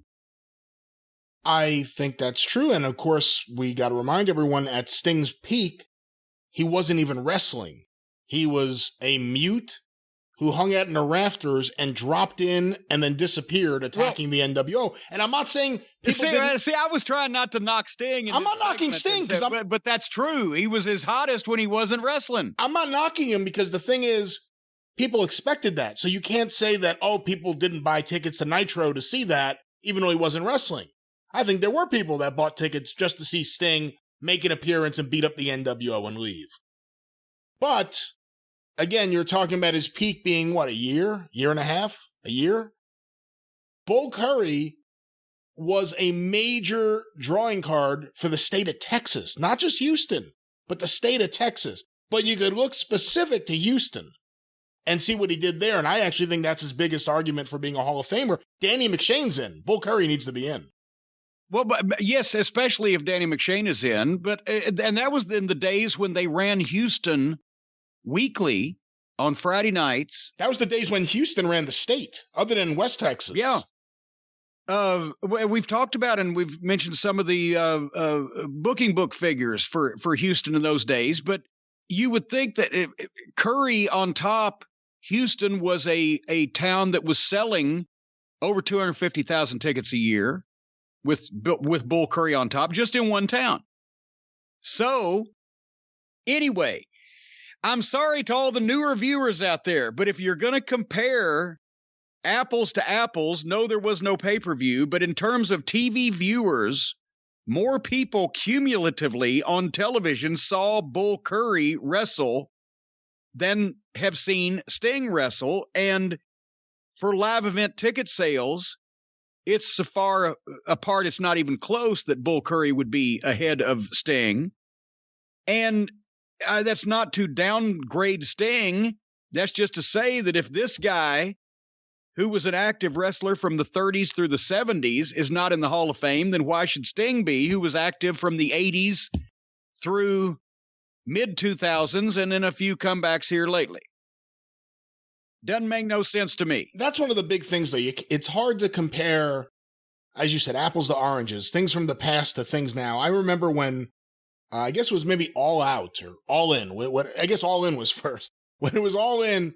Actually, it should have been the other way around. And they sold out pretty quickly, and it was a high ticket demand. People were saying, oh my God, all these great shows from the past, Mid-Atlantic and Mid-South, no one ever had this kind of ticket demand. But again, it's like saying that Mozart wasn't as good as the Beatles because they didn't sell as many vinyl records. Or, that Miley Cyrus is bigger than the Beatles because she sold more digital download. You know what I mean? Like, it's hard to compare with something that wasn't there. They were selling tickets to a specific area, and at best, maybe you had a phone number to call, but otherwise you had to go to an arena and buy a ticket. Yeah. Well, that was the thing. You either went to the arena and bought the ticket at the box office, or, Indianapolis, they used to do mail orders. If you sent a self-addressed stamped envelope and a check for the price of the tickets to Ross and Babcock, Ross and Young, and all locations of Leon's Tailoring, they'd mail you back tickets. And that's the way me and my mom got the tickets when we go to Indianapolis, go to the Expo Center, see Bruiser or whatever, in the mail. But yeah, you either had to go to the box office, and that's where you got the best ones, or you mail order, or the night of the event. That's why that in those days, your advance was somewhere around 25% of what your house ended up being, because most people would walk up. Now, before the pandemic, wrestling houses were usually the advance was 90% of your fucking house, because everybody can instantly buy tickets online. And it was all local. That's the other thing. It wasn't people flying in. We've talked about it before. Oh, yeah, no. With the Superdome, you put 28,000 people in the Superdome to see babies. I forget what it was in the Superdome, what you had to do in the Superdome. It was a diaper and drink from a baby bottle. 28,000 people, but with, a few exceptions, those are all people from New Orleans. Well, to be perfectly honest, because Mid-South Television did acknowledge and promote the Superdome events, everybody in the territory knew when they happened. So you probably got, I would say, just by the terms of the sheer numbers of things, you got a dozen carloads of guys from Houston that had to come over. And I know the girls came from Jackson and Baton Rouge and Biloxi and Lake Charles. I'd see them all. All the girls came to the Superdomes. Not the Oklahoma girls. That was too far. But that's what I'm saying. You didn't have people coming from Oklahoma to the Superdome. Yeah, no, you had people. Nobody flew. You had people that would drive 2 or 3 hours, and that was probably a subset of 500 of the people in the Superdome would have been people that drove from the other Mid-South markets that were really serious. But the vast majority, were all from the New Orleans, Baton Rouge, Mobile, Biloxi, Gulf Coast area there. And they were getting that match in the other towns. That's the other thing. Houston was getting that match. Tulsa was getting that match. Everyone was getting that match. So you didn't really push it as hard to the other places because you didn't want to take away from those towns. But that's what I'm saying. It's hard to compare. Like with baseball, you can compare certain things. And there's always something that you can look at and go, well, that's a little different. Babe Ruth hit all these home runs. Well, guess what? There weren't African-American players in the league. So that is something you have to think about. You know what I mean? Like, there is always that one thing. Roger Maris, famously, 61 home runs in 1961. They played more games than they played when Babe Ruth was playing. I mean, there's always something like that. But with wrestling, you always have to keep that in mind, too, where people say, oh, this did this, and no one else in history has ever done it before. Yeah, because it couldn't have been done before in history. Well, there you go. Well, you know what TV show Wild Bull Curry wasn't on this week? Or even Wild Bill Cowrie? NXT. No, he wasn't. He was not. And the show is so schizophrenic. I'm going to praise several things on this program highly, and then some of it I couldn't even stand to watch. It's always one or the other. It's always either too hot or too cold. It's never just right. The opening match was almost like a rib on us. Austin Theory, but he's the greatest young talent in the world. He's a future superstar. This guy's got everything. He's the complete package. They have him beat to death, quit the business. He's gone for a month. He comes back, and now to watch Austin Theory, I've got to watch the Same Face family and a wrestler literally named Indy. And the opening match on this program, Kushida and Leon Ruff against Johnny Sameface and Austin Theory with Mrs. Sameface and Indy Hartwell in their corner. And it's come to this, where a potential future superstar is in a match where he weighs more than his partner and his opponents combined. This was like one of those basketball camps where kids get to go out and dribble with fucking Dr. J or so. And I'm not saying Kushida can't wrestle. I'm saying he's microscopic. I'm not saying that Leon Ruff doesn't have charisma. He's a human skeleton. I'm not saying that Johnny Sameface is the shit. Yes, I am. But so I'm watching for theory in this match. Tell me, I'm going to just go over the highlights of this match, and you tell me if I saw what I saw, Brian, and if I absorbed it right. Kushida took Austin Theory down, rode him like a camel and spanked him like a jobber, and then give him a reverse nut shot and tagged Leon in. Theory couldn't catch Leon, but then finally stopped him and tagged Sameface in so they could do some breakdancing. It looked like pro wrestling at a daycare center. Finally, after a long time, Sameface tags Austin Theory back in. He does one move and then tags out, but then tags right back in so that he and Johnny Sameface can try to do a double team that the babyfaces foil, knock him down to the floor, and then Leon goes for a big running dive where he runs up the ropes, jumps off the top rope, does a front flip, and flips on the pile on the floor, right? Only Leon slipped coming off the rope and crashed on the floor, flipped and just landed on his fucking ass, missed everybody. The other guys just went down by themselves and then hid and watched. And you would have believed that this guy he sold his leg. You would think he'd broken it. You would think he was unable to continue. Austin Theory just picks him up and chucks him back in the ring. And Leon gets up and DDTs him. Leon is immediately up on his feet after this spill that he just took, but gets hit with a double team by the heels that was snazzy. Theory did his roll-in drop kick, and he knocked Leon into a spear, diving-in spear from Sameface, and that was their heat spot, and they went to break. They were about to start to get the heat on Leon Ruff anyway. That was their break spot.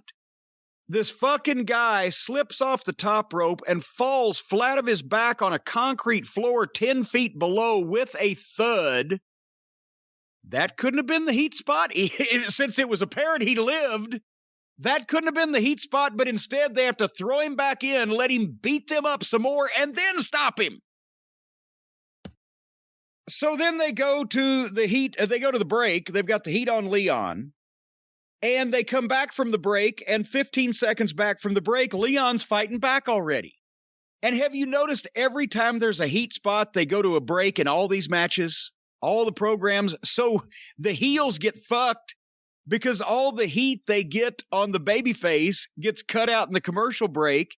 And the babyface gets fucked because when the babyface starts making a comeback after you've seen him down for 15 seconds, it doesn't register anyway, because you don't know he had the heat put on him. Leon did a flying enziguri, tagged Kushida, who kicked the shit out of both heels by himself, including using those devastating head palm shoot-offs. Somebody asked on Twitter, what's he mean, a head palm shoot-off? What is that? I thought it was self-explanatory, but that's when you put your hand on the back of a grown man's head and flick your wrist, and he runs 10 feet to the opposing ropes and bounces off so you can hit him with something. That's a head palm shoot off, and I'd fire anybody that did it on any of my programs. Leon then hit a springboard missile drop kick off the top rope. I guess he's fine. Multiple tags in and out, back and forth advantage. Austin Theory hit a spinning power bomb on Leon and got a 2 count. Leon Ruff is the toughest man in the history of professional wrestling. More back and forth. Leon hits a flying cutter off the top rope. And finally, Austin Theory hit Leon with some kind of big move that didn't look anywhere near as devastating as the fucking fall he took on the ground halfway through the match and got the 1-2-3. They put maybe the best in-ring prospect in the business in a match with children. He needed everything short of a bazooka to beat a human skeleton, and the announcers had to sell it like it was a big accomplishment. They could literally hang Leon Ruffin in the corner of a medical school and have a professor point at him with a pointer. But he's the strongest man in the business. Is that what you saw? I guess. Now that I've phrased it that way? I thought Kushida looked good in there. He doesn't look so small when he's in there with Gargano. I thought... Neither does Ant-Man. I thought that Austin Theory looks like he's in great shape. He looks like a wrestler. I'm not a fan of this group, The Way. It just looks off. I'd like to show him the way out. When it's Gargano and him and Gargano's wife and Indy Hartwell, it just doesn't look like a wrestling faction. It looks like it was thrown together. And Leon Ruff, I mean, the problem is his size, but he's very talented. Some of his stuff, I know you're being funny when you called it breakdancing, but it does look... Yes. There's no other way to describe it. It's not wrestling in a way that... It does. I mean, it looks like a dance routine. I hate to say it. But now here's the thing. You just said, yes, Leon, he has a magnetic charisma about him, the underdog thing. He can do some stuff. It was a good deal the other week that they actually got over with me when he was the little buddy partner. And you can do something with that. But he's just out here fucking surviving everything and working competitively with these large people, and it's ridiculous. I was at that point in the program, I said, I am completely disinterested in the rest of this show right now. And I made a decision. I didn't know who was coming up or what was going to happen, but I was going to fast forward until I saw either Tommaso Ciampa, Rhea Ripley, or the Undisputed Era. So I fast forwarded and Ciampa came up. It wasn't too long. Did I miss anything? I don't remember what you would have missed. I watched it, but I didn't write down what was in what order. Well, I don't care. Tommaso Ciampa was did they at one point call him Rust Tyler? Because then they were calling him Tyler Rust or Rust Taylor or something. His name has been changed recently. He's a student of Timothy Thatcher. He also lost his mustache. He lost his mustache. No, that was a different guy. No, that was him. Wasn't it? No. The really not physically pleasing looking guy that has been Thatcher's student for the past few weeks, this was a different guy. Are you sure? Yes. Okay. I'm positive. His other student remember he was kind of skinny fat and 80s style hair.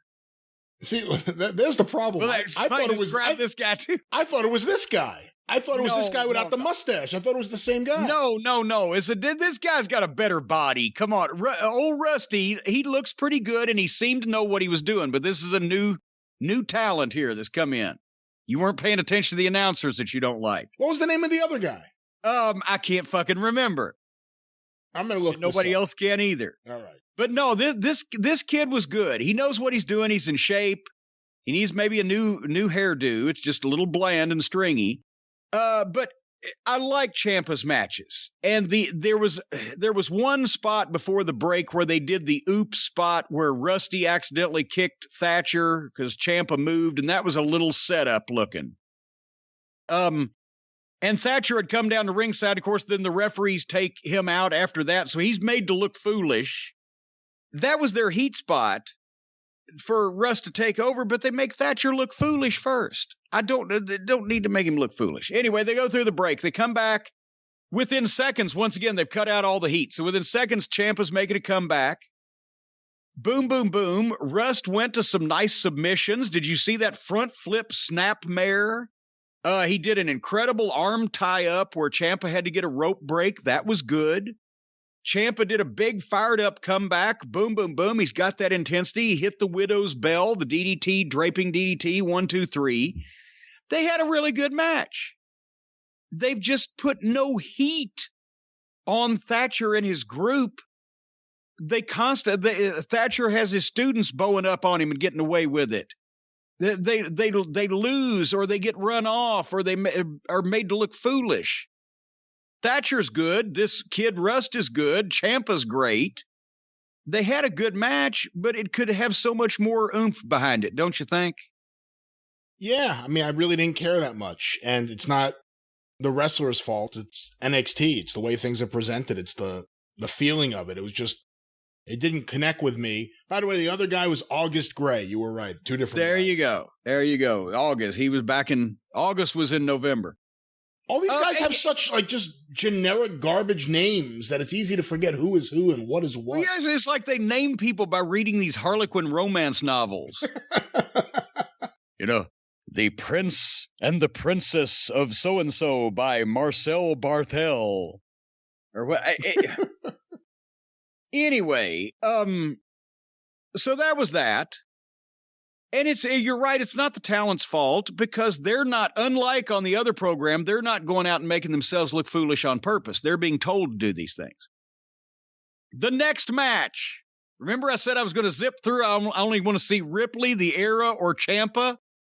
I did hit the trifecta on this program. Kyle O'Reilly against Pete Dunne, the winner gets Finn Balor. That makes sense. O'Reilly's the guy that fucking jacked Balor's jaw, but Dunne came out last week or whenever, and they've got this. So the winner of this match gets Balor, and it's a rematch from when they hooked up at War Games and etc., so that's fine. However, they hadn't even started this match. Here comes Killian Drain and Drake Maverick, and they jump Birch and Lorcan, and Cole jumps in the fucking schmaz, and here comes Fandango, did a dive, and everybody's in a fight, and then they all just leave, and then the match starts. So at least they got him out of there. But God, that was busy at the start.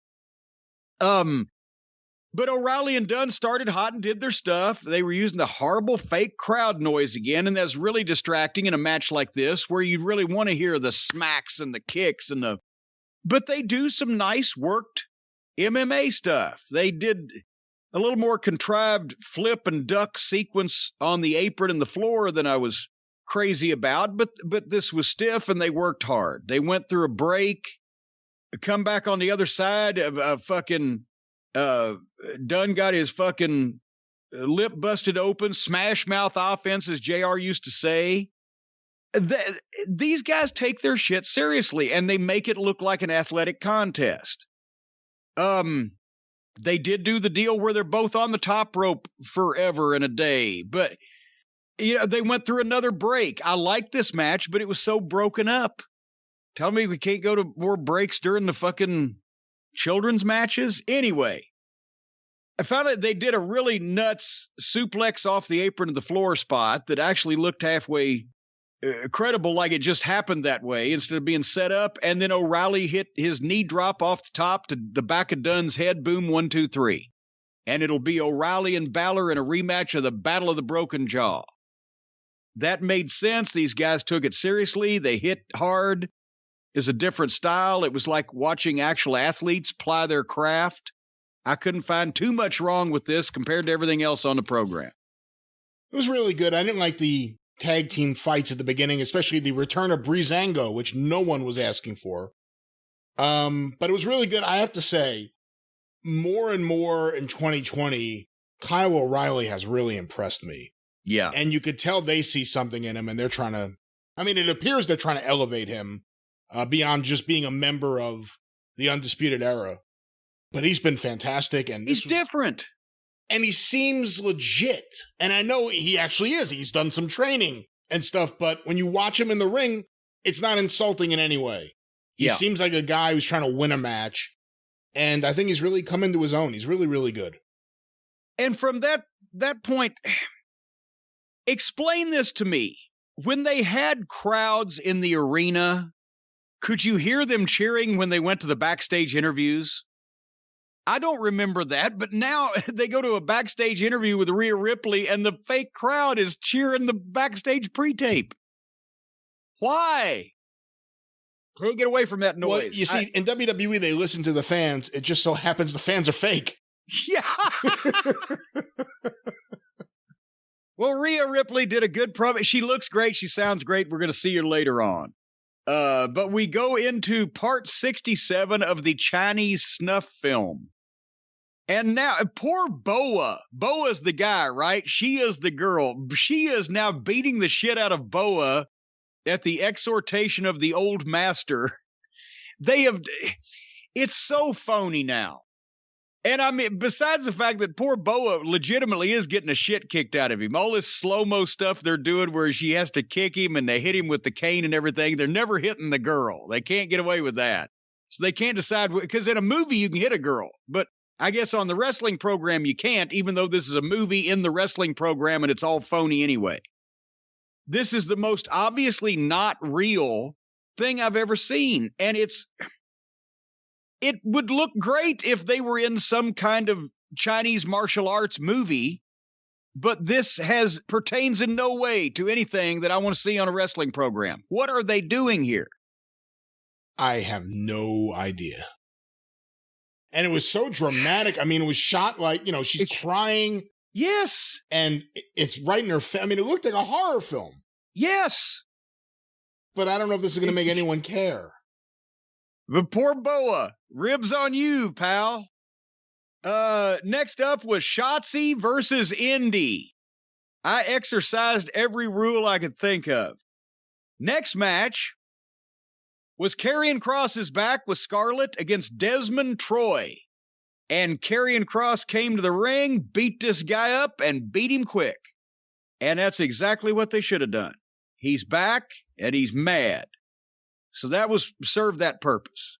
And then finally and thankfully, we got to Rhea Ripley and Toni Storm.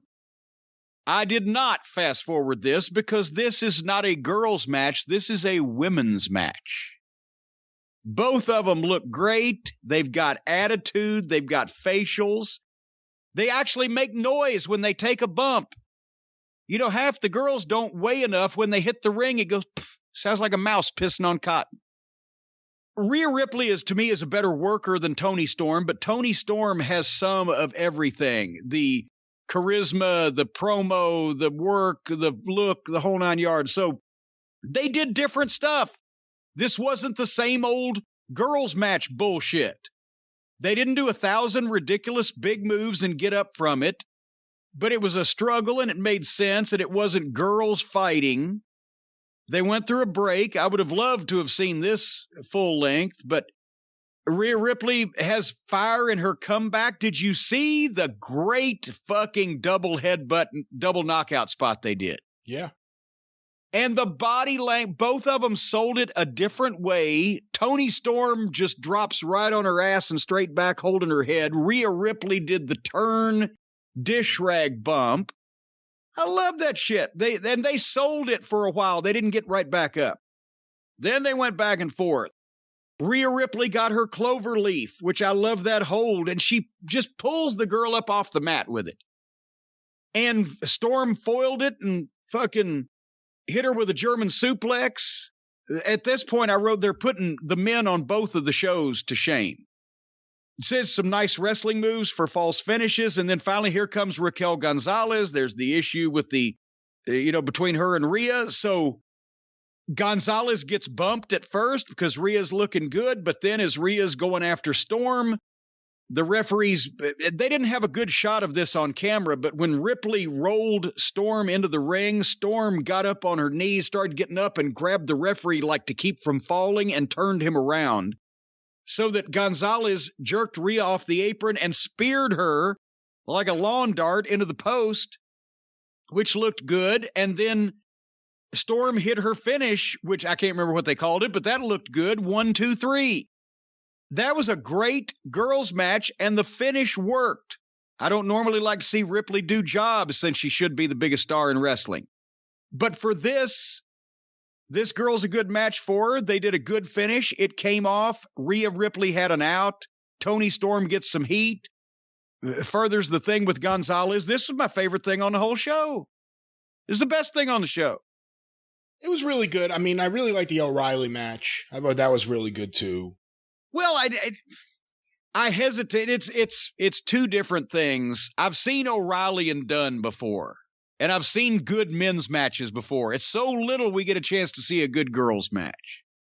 Did you see the package they did? It was like a Toni Storm interview with her talking about Rhea Ripley. It was earlier in the show. I honestly probably thought that I was zipping too fast because sometimes I hit the really fast forward. It jumps a few things. I thought it was really good. I thought Toni Storm did a good job of selling the fact that she's the one who chased Rhea Ripley out of NXT UK. They showed some footage that she knows her better than anyone else. I've heard her speak before, and she's very good. Yeah, it was very good. I really liked it, and it was a really good match. Once again, the only problem I have, nothing against Toni Storm, but they beat Ripley again. They have, whatever you want to say about anything they've done right with Toni Storm or whatever, I don't need to see Shotzi Blackheart anymore. Yeah. They have blown it with Rhea Ripley in 2020. Yeah. Criminally so, because she has more potential as a star in a women's wrestling division than anyone in the entire fucking business. Well, without doubt. And here's what we've talked about this before. It's not necessarily what you do here, but it's that's gone on before. If Rhea Ripley had been dominant and had not done some of these meaningless jobs for these half-priced women, and Toni Storm had got this win with Gonzalez's help, it would have been more like beating Hulk Hogan and less like beating Scotty 2 Hotty. Well, the thing is, she lost to Charlotte at WrestleMania, and then shortly after that, Charlotte out of action for the remainder of the year. But that was such a great match. That loss wasn't that bad. It was the best match of WrestleMania, but if she had won that, she could have come back as strong and fucking dominant, and instead it's just she's been playing with the kids and the whole Robert Stone thing and the fucking... Hey, where's he? Whatever happened to him? Don't ask. Somebody might tell us. But anyway, yeah, yes, I like this. You probably didn't like it as much as I did. You're right. If she'd have been booked stronger, this would have meant more. But if I could see a girls' match that I can stomach, much less like, I'm not going to argue with it. This was fine. And that was my thoughts on NXT. And that was NXT. And you know what? I've found that after you watch NXT and before you head to All Friends Wrestling, you might want to clean your bowels out a little bit. Make yourself a little healthier. Make yourself feel a little better, because sometimes you're going to have a little bit of a sick, nauseated feeling in the pit of your stomach after you watch one or both of these wrestling programs. Well, folks, if you want to make yourself healthy, contribute to your gut health, contribute to your immune system, all without the need to take multiple products, just go right to the folks at Athletic Greens, the most comprehensive daily nutritional beverage that I personally have ever drunk. With so many things you got going on in your life, it's difficult to maintain the effective nutritional habits, give our bodies the nutrients that it needs to thrive and survive. Brian, you hate making a mess with all your juicing and everything. And I hate going out in public and shopping for all these products that you have to glom into each other and blend it all up. Well, with Athletic Greens, you don't have to worry about all that stuff, because you have one tasty scoop of Athletic Greens and some water, shake it up in the shaker that they provide. It contains 75 vitamins, minerals, and whole food sourced ingredients, including a multivitamin, a multimineral, a probiotic, a green superfood blend, and more. Athletic Greens is lifestyle friendly whether you eat keto, paleo, vegan, dairy-free, or gluten-free, or even eating dairy fleas. Dairy fleas sometimes are a source of vitamin D, but often can give you testicular cancer. So don't eat the dairy fleas. Instead, eat the Athletic Greens, folks. And if you get Athletic Greens right now, they're offering my audience a free 1-year supply of vitamin D and 5 free travel packs with your first purchase if you visit my link today. Go to athleticgreens.com/JCE and you'll get your free 1-year supply of vitamin D, which helps your immune system, and 5 free travel packs. athleticgreens.com/JCE. Join the health experts, athletes, and health-conscious go-getters around the world who make a daily commitment to their health. Athletic Greens. You know, we're about to hit the new year. So many people want to have a change of lifestyle. It's time to invest in your health. Athletic Greens is a great way to kick that off. Speaking of kicking things off, are you kicked off the air yet? Are you doing programs during Christmas? There will be Is the Arcadian Vanguard Network still operating over the holidays? We never take a break. I had one day off in 2020, and there'll be lots of shows coming at you over the next few weeks. Of course, get information about all shows on Twitter at Superpodcasts or on Facebook, facebook.com/Arcadian Vanguard. A few notes. This week on the Super Studcast for patrons of Ron Fuller's Studcast at patreon.com/Studcast, the Tennessee Stud speaks with WWE Hall of Famer, the Birdman, Koko B. Ware, formerly known as Koko Ware, stellar wrestler in Tennessee. But then he became a Birdman. Find out about his path to birddom on this week's Super Studcast. Once again, patreon.com/Studcast. A really, really fun talk. And of course, I saw Koko Ware in 1981 when he'd been in the business for 3 years. He was the best young athlete and the best young heel in the business. And what a bumper and what an athlete. And missile drop kicks off the top rope, fist drops off the top 3/4 of the way across the ring, backwards bumps over the top rope. Just fucking incredible. Leaping ability was incredible. He went up there to the New York and got that bird, gained weight, and holy shit. And there you have it. Well, he was once great, and hear all about that on the Super Studcast. I believe they even talk about his tag team with Bobby Eaton, and of course, his tag team, the Pretty Young Things, with Norvell Austin. Hear about it today, patreon.com/Studcast. Also want to make mention of John Arezzi's Pro Wrestling Spotlight, Then and Now, where John and myself review shows from 30 years ago from his landmark wrestling radio show, Pro Wrestling Spotlight. You can get the complete episodes, the entire archive of them, at patreon.com/Arezzi. But I want to make mention of something we're doing right now on the podcast at pwspod.com or wherever you find your favorite podcasts. It's a 2-part episode, October 7th, 1990, in the studio for 2 hours, is Paul E. Dangerously, a young Paul Heyman. For those of you who are new fans, who only know Paul Heyman as the Advocate on WWE TV, you need to hear this. This is out of control radio. He was so filled with energy. Back then, it must be heard. I will say this. He had better wind back then. Paul could talk a lot faster back then. You know what hit me while listening to this? And he's 25 here. He reminds me a lot of MJF in just their abilities to keep the work going, to never stop with the work. Even if they throw little bits of truth in there, it's right back to the work. And I want to play a clip. Again, it's a 2-part episode because there was so much to review. We couldn't do it in one episode and do it justice. But Paul is jumping all over everyone. He ruins the news report that Don Leibel does. He ruins several live reads for sponsors. And eventually, he goes at it with a very popular caller named George from Lindenhurst. Now, there was a trivia question.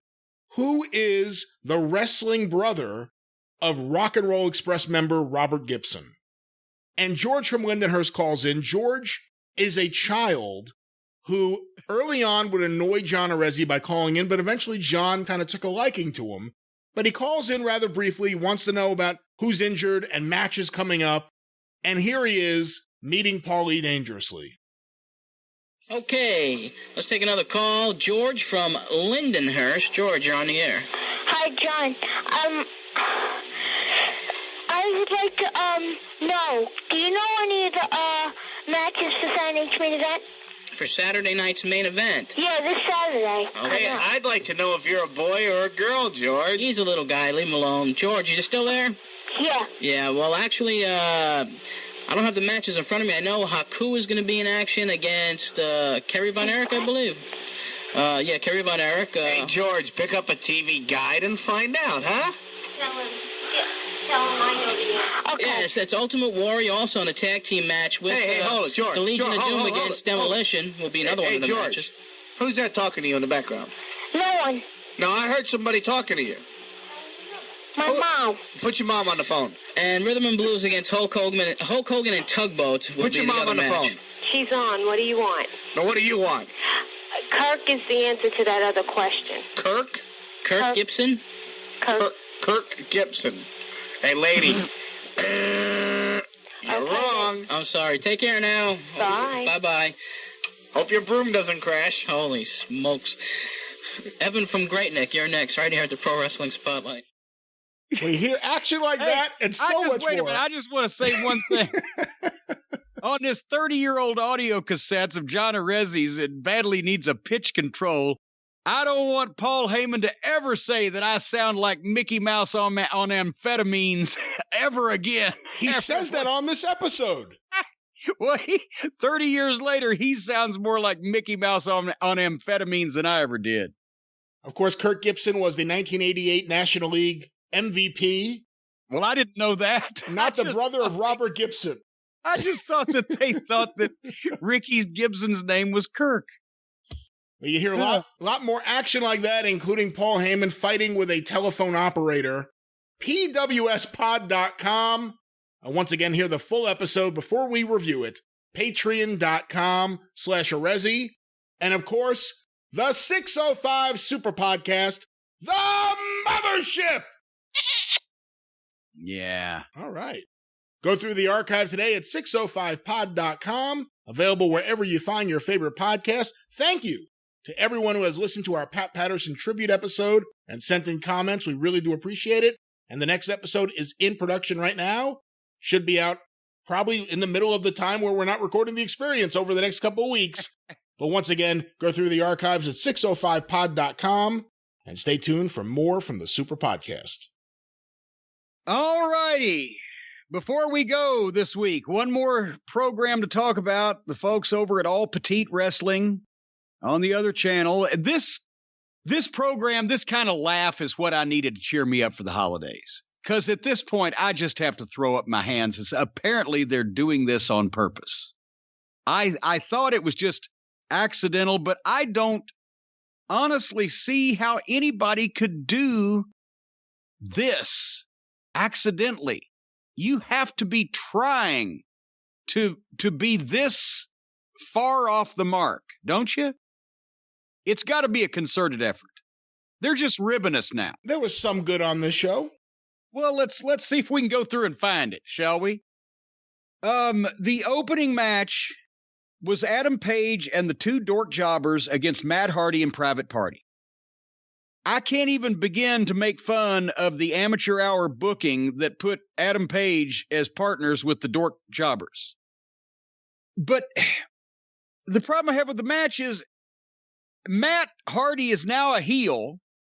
First he was a babyface, and he was 3,000 years old, and then he transported himself to an ice machine in Delaware somewhere, and then he came out as his old self, but then he decided he was going to be, once he got brain damage, he decided that he was going to be himself again, but then he never actually did that, and now he's a heel, but he's teaming up with the baby faces, and Page is a babyface teaming up with heels. And they had their match. At one point, all three members of Private Party and Matt Hardy, the Party Hardy Boys. All three members of Party Hardy were in the ring at once. Jim Ross questioned it because the referee didn't. It was the reanimated corpse referee that's the worst referee ever in history of. He has to wear long sleeves, I think, to cover up the fact that his bones are protruding through his skin, his pale, translucent white skin. And he's always doing the tag team matches. The tag team matches yes. Where everyone's in the ring and it's out of control and there's no rules enforced. It's always him. Because he's so good at that. He sucks.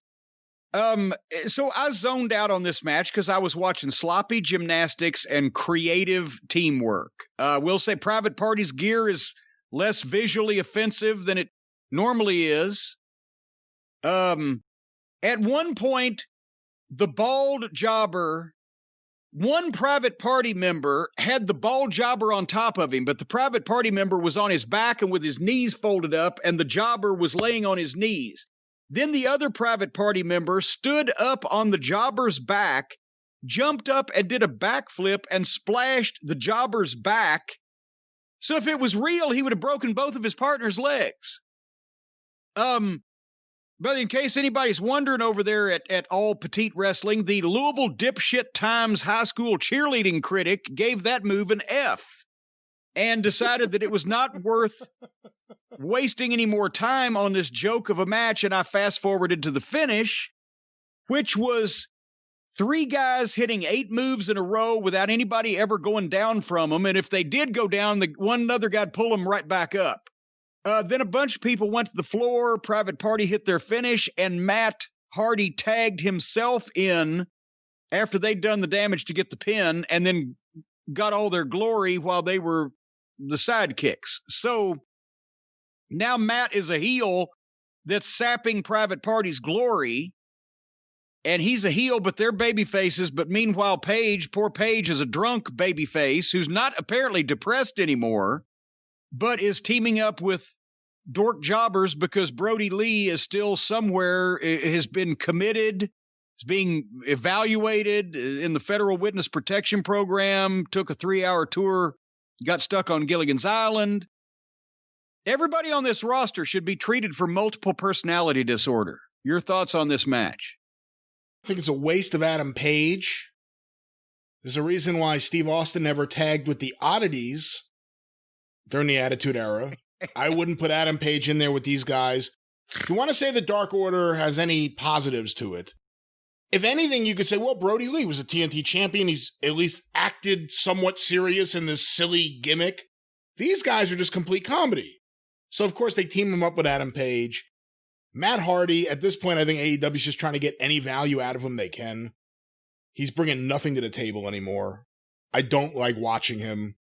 He's not very good. And it's sad because there's so much. He could make a difference if he played it straight and was himself instead of trying to do this fucking acting and the Vincent Price voice and all the goddamn teleportation and the drones and shit.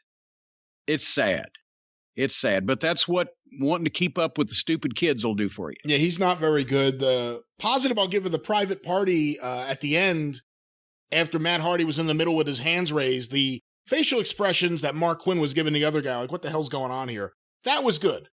That was good. And that's because Matt had just let a big fart. Well, maybe, but that was the best part, I think. Right there.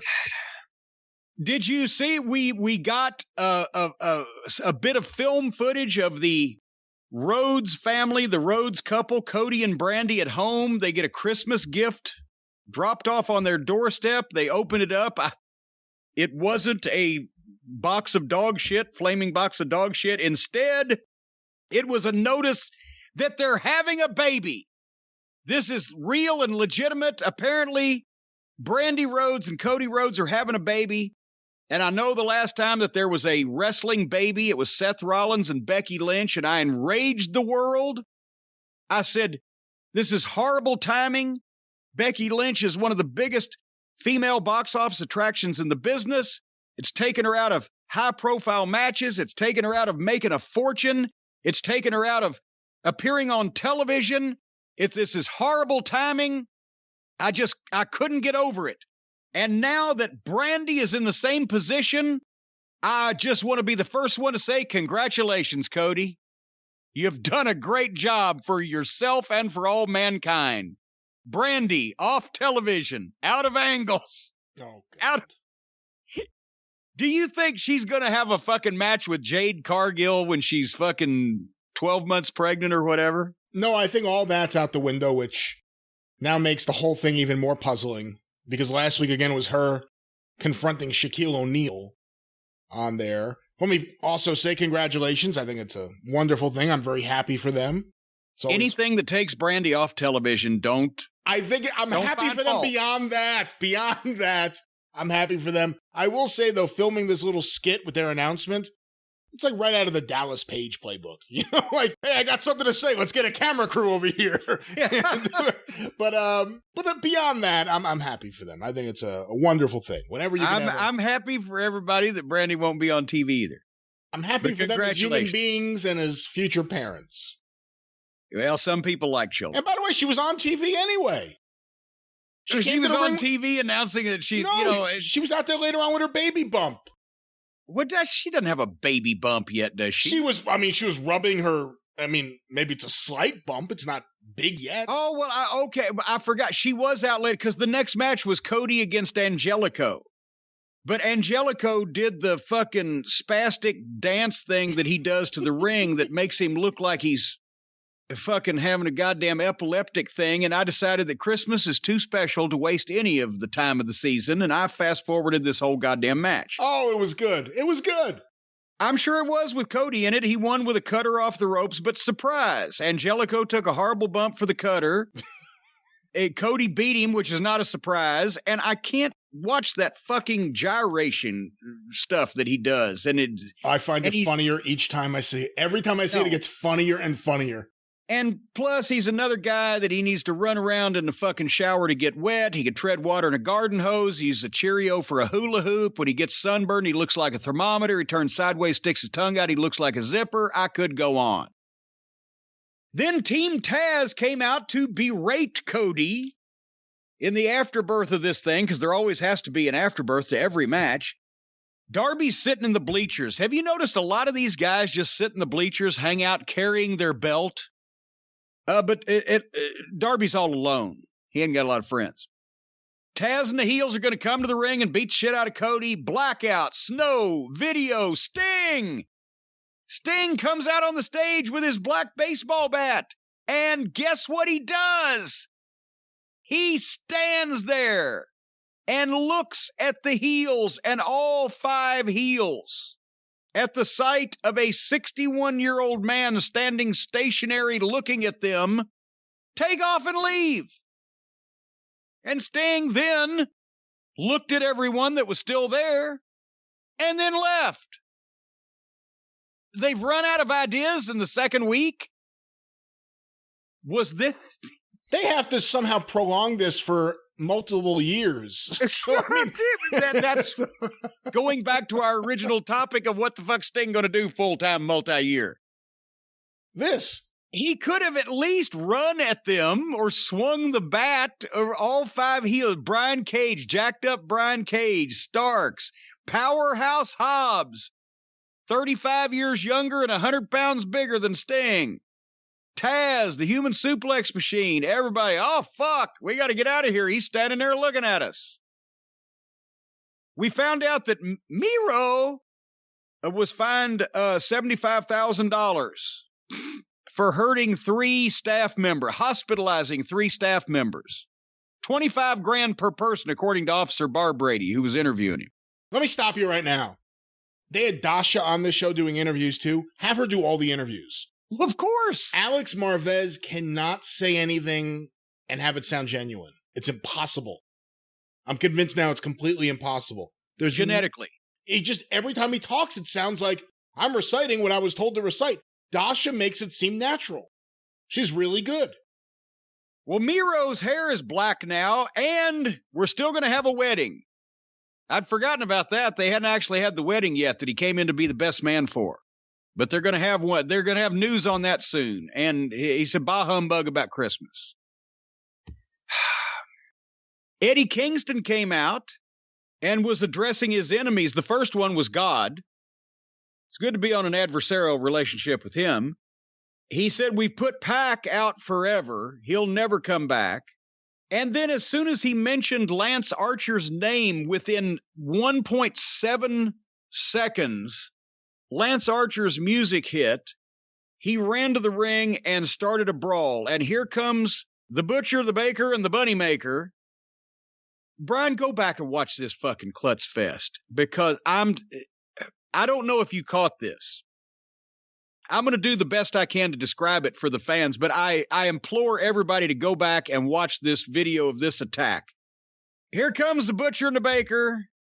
They get into a brawl, and Lance Archer was trying to hit the ropes and come off toward the fishmonger.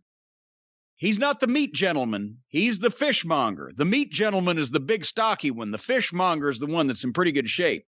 Lance Archer went to hit the ropes, come off toward the fishmonger so the fishmonger could duck a clothesline and do something, but Archer ran right into Eddie Kingston instead of the ropes because Kingston was walking that way. So he bumps into Kingston. Kingston grabs him and holds Archer for the meat gentleman to come and hit him, but the fishmonger was still ducked a clothesline that Archer didn't throw and ran past him when his own guy had a hold of Archer. Watch him. He just ducks and runs past him and then turns around and goes, what the fuck? I've never seen. And then when the meat gentleman hit Archer, Kingston's the one that sold it because he was standing behind him. They were just bumping into each other. Then they stopped Lance Archer, and then here comes the Lucha Brothers, and everybody stares at each other stationary for seconds. And then here comes Pac, the guy who was out forever less than 3 minutes ago, is in the building the whole time, and Kingston didn't have any idea of this.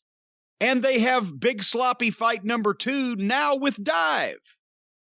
And then when some of the heels, because they're all heels, some of the heels run off, and Archer and Pac get in an argument over who gets to beat up Kingston, but nothing happens because they all left.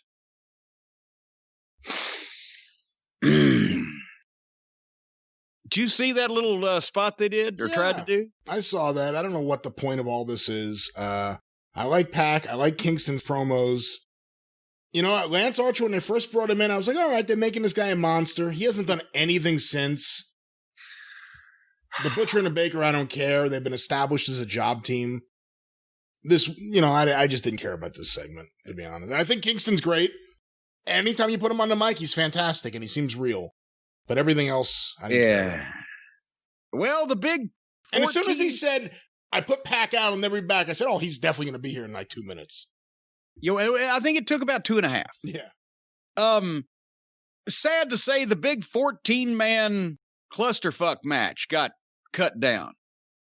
It ended up only being 12 because Wardlow couldn't make it, and poor Brandon Cutlet got cut. So big talking old Brandon Cutlet, you know, that bland, tasteless piece of white meat that ran his dick licker about Jim Ross's comments and what he was going to do when he got in that match, didn't even get in the match. That's sad. That is so sad. I hate it when that happens. The Inner Circle, all of them except Wardlow, against the Chuckle Fucks, the Varsity Blondes, and Top Flight. And they had Pockets asleep at the announce desk.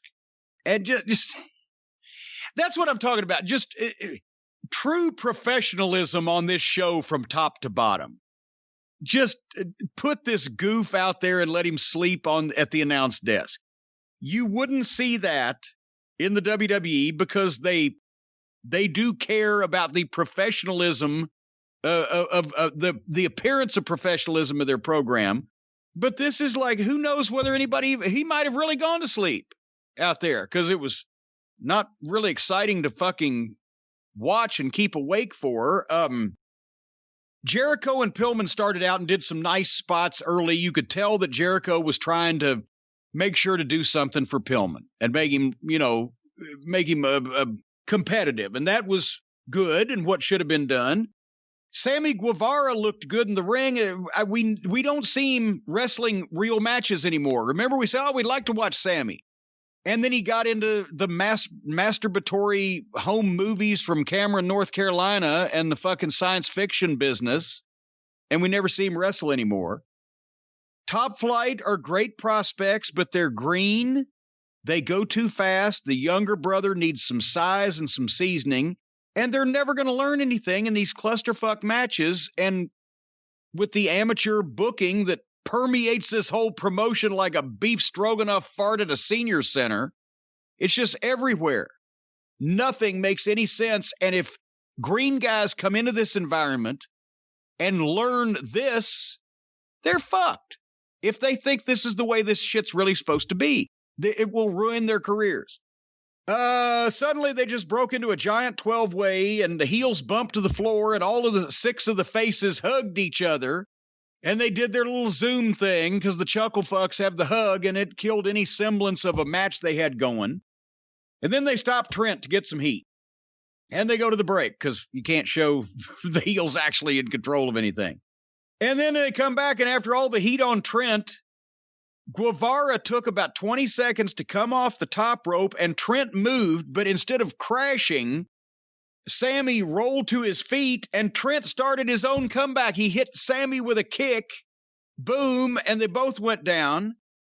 And then Ortiz jumps in and nails some of Trent's partners, but Trent grabs him and suplexes Ortiz, and then just flat-footed, cold-tagged one of Top Flight from 2 feet away from him. This is the worst. Killed the comeback. Not only did he make his own, but he then fucking just reached up right in front of him 2 feet away and tagged this fucking guy. It was the flattest thing I've ever seen. If Sammy had crashed and burned instead of rolling to his feet when Trent moved, then Trent could have pulled himself up in the corner. And then Sammy could have charged and Trent could have rolled out of the way. Or then maybe if they wanted to juice it up a little bit more, Sammy could have crashed and burned, and Trent could have pulled himself up in the corner, and Sammy could have fucking gone to take him to the heel corner, and they could have got Ortiz in there with Ortiz getting foiled when he tried to make the tag from Sammy. And they fucking fuck up, and then Trent gets the opportunity to fucking roll across the ring and dive and tag his partners. But he just fucking cold, flat-footed fucking tag Top Flight after he'd made his own comeback. Then they did dives. Then the Chuckle Fucks did some awkward shit, including that foot to the face thing. It looked even worse than usual. Then everybody did some more shit. Then Hager. I hadn't seen Hager actually active in this match up to that point. Hit possibly the worst F5 on Mr. Garrison that I've ever seen anybody perpetrate, and planted him, and MJF said, tag me, and tagged in, and he got the pin, which wasn't that the same finish they did in the first hour? Yes. Okay. In the Matt Hardy match. Yeah. And then the heels continue the heat. MJF and Jericho are kicking the shit out of one of the baby faces until Top Flight makes a comeback and drop kicks them both out of the ring, and all the heels just leave. And I guarantee you that some amateur booker said, well, the heels inner circle must go over, but we'll make sure that Top Flight looks good and they can run off the top 2 heels or whatever. I don't fucking know. Anything you have to say about this? It didn't live up to the billing. Without Cutlet in there wasn't a whipping boy, and it didn't stink badly enough to be fun to watch. It just stunk. No, I don't have too much else to add. You know, the Inner Circle did a promo earlier where Jericho was sucking in his gut as hard as he could. He barely breathed. Oh, yeah, and MJF was showing his little plaque that he got and everything. Yeah. And then we were back to real-life Jericho in this match. I thought Pillman Jr. looked pretty good.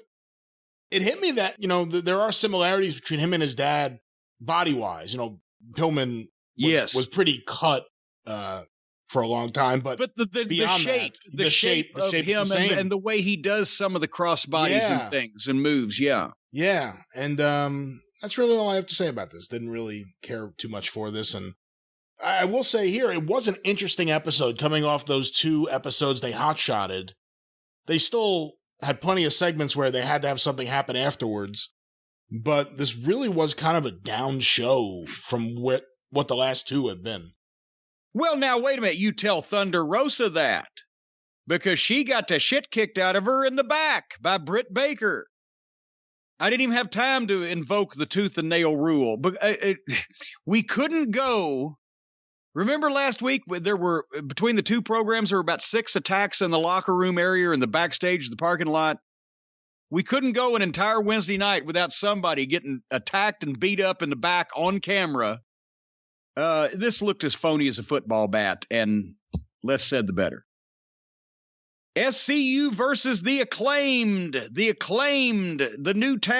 of the new tag teams. They've signed 18 new tag teams, trying to get them all over at the same time, and all of them are greener than pepper trees. I saw the Acclaimed's entrance. Rotten music, mugging for the camera. One guy does rap. Was he lip-syncing a pre-recorded track? It looked like he tried to come in a couple of times before it actually got there. No, I think he was rapping. Was he on doing a it live? Mic. Yeah, I think so. Well, that's part of the problem too. He was rapping. Hey, by the way, on the topic of live and lip syncing makes you think of Jericho. The previous match, if you notice, that's how I knew the show was live. the audience sang the Jericho chorus one time, and once again he motioned like keep going, and they all Keep going, stopped. but they didn't. Yeah. But when it's a pre-tape thing to, I guess, fluff his ego, in post-production, they make a fake second round of the sing-along, which is pretty pathetic. But anyway, back to this match. Anyway, so they're rappers, and they came out with a boombox, and they did a rap, and Kazarian rapped back and was better than the rapper guy. And I invoked the rap rule. I don't want to see any rappers. I don't want to hear any rappers. The music was the shits. I zipped through this. I love Chris Daniels and Frankie Kazarian, but life is too short. One of the rappers hit poor Chris Daniels with the boombox, and the other one pinned him. And then they rapped at the Young Cucks, which is what they called them, and challenged them for next week. So I can't figure out who the fucking baby faces and heels are again. And the Bucks just happen to hang out at ringside holding their belts in a contrived way, but they're all hanging out ringside. Did I miss anything in that match? Not really. We're back to Daniels coming out with his whole little silly microphone and everything, which just doesn't work for him. They were teasing some dissension between Kazarian and Daniels when they went to... Oh, yeah, they were arguing with each other. When they went to soothe the Young Bucks, who were at Maybe ringside. they ought to bring Emi Sakura back and have Chris Daniels hold the mic stand for her to sing like Freddie Mercury. Well, we'll see what happens, but the Young Bucks sitting in the crowd with their belts were challenged. They don't know how to act like baby faces. They don't know how to act like heels. They just come across like douchebags. And then that was that. I don't know what to think about this guy's rapping, because in one way, if he's really doing it freestyle, it's impressive. But in the other way, I don't know if it's his voice or if it's because we saw John Cena do this 15 years ago. But there's something I don't like about it, too. I don't know. I'm going to give this some time to figure this one out. You know who the best rapper in wrestling was ever, in my opinion? PN News. No. Paul Heyman. Because he was doing... I was in Knoxville running Smoky Mountain one time. He was doing color, Heyman was, as Paul Lee Dangerously on one of the WCW shows. And I would watch the WCW show. It was on in Knoxville. And I had it on one day. And Heyman and Jim Ross were talking about PN News. And Heyman said, his name is PN News and he raps all the time. But the funny thing about him is his raps don't rhyme. We know that he can sing and we know that he can dance. But with a belly that size, how do he make romance? Yeah, anyway. Next match. Serena Deeb and the Big Swole versus Ivelisse and Diamante. And as good as Serena is, Swole is worse. And I invoke the tooth and nail rule. I know you sometimes like to watch Big Swole to see if something will be really funny. Oh, yeah. No, she's so awful that I enjoy her so much. She has the worst music. She has charisma. It's just she can't work in any sense of the word. So which makes it funnier when during this match, I think it was Excalibur who said she was trained by Dean Malenko. And I'm like, no, she wasn't. Come on. What? So that's a new interesting little thing we could throw in there, that Big Swole, who can't get any of the basics right in any of these matches, who is just horrible in the ring. Apparently the latest to come out of the Malenko training school. You know why they did that? That's a fundraising effort that they're doing. They figure if Dean hears that, he's going to send them a large check not to say it again. If Jody hears that, he's going to change his name. All right. So in this program filled with outlaw talent, goofy booking, heels mad at each other, you can't tell who's who. The best tag team in the world works for this company, FTR, and we get to see them for 45 seconds when they hijack the headsets at the announce desk to complain about being overlooked for, and I quote, a fake-ass Tarzan and a grown man in a dinosaur costume. Stating the obvious, in other words. They get 45...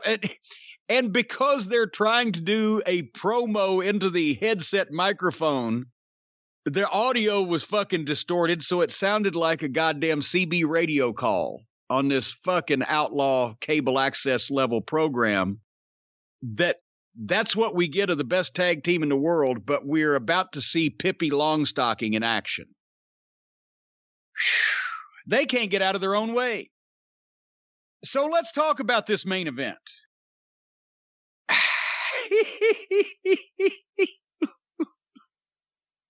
This is why I say it's like they're doing this on purpose. Do you know, Brian, there is more than one reason why Stone Cold Steve Austin never had a no DQ title eliminator match on Raw with some indie guy from Secaucus. Because it's stupid. It's a stupid, stupid thing that makes no business sense.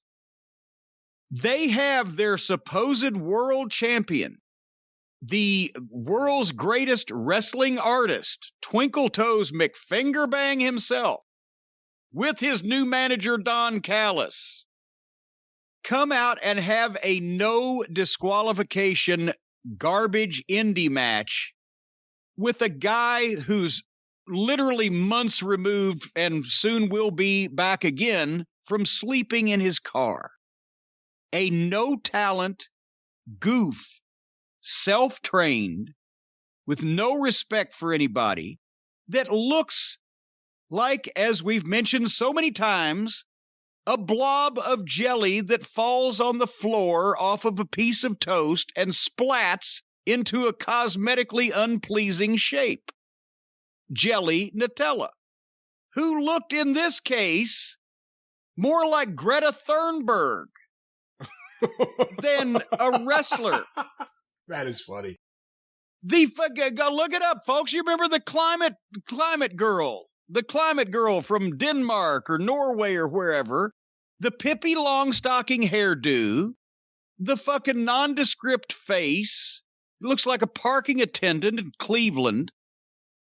And he comes out, they made it no disqualification ahead of time because, obviously, first off, Jelly can't do anything else. And I guarantee you that Olivier is so stupid, he probably wanted this and intended this to be what he thinks is a good match. But Jelly comes out carrying his most recent apartment, a garbage can, and Sonny Kiss is with him.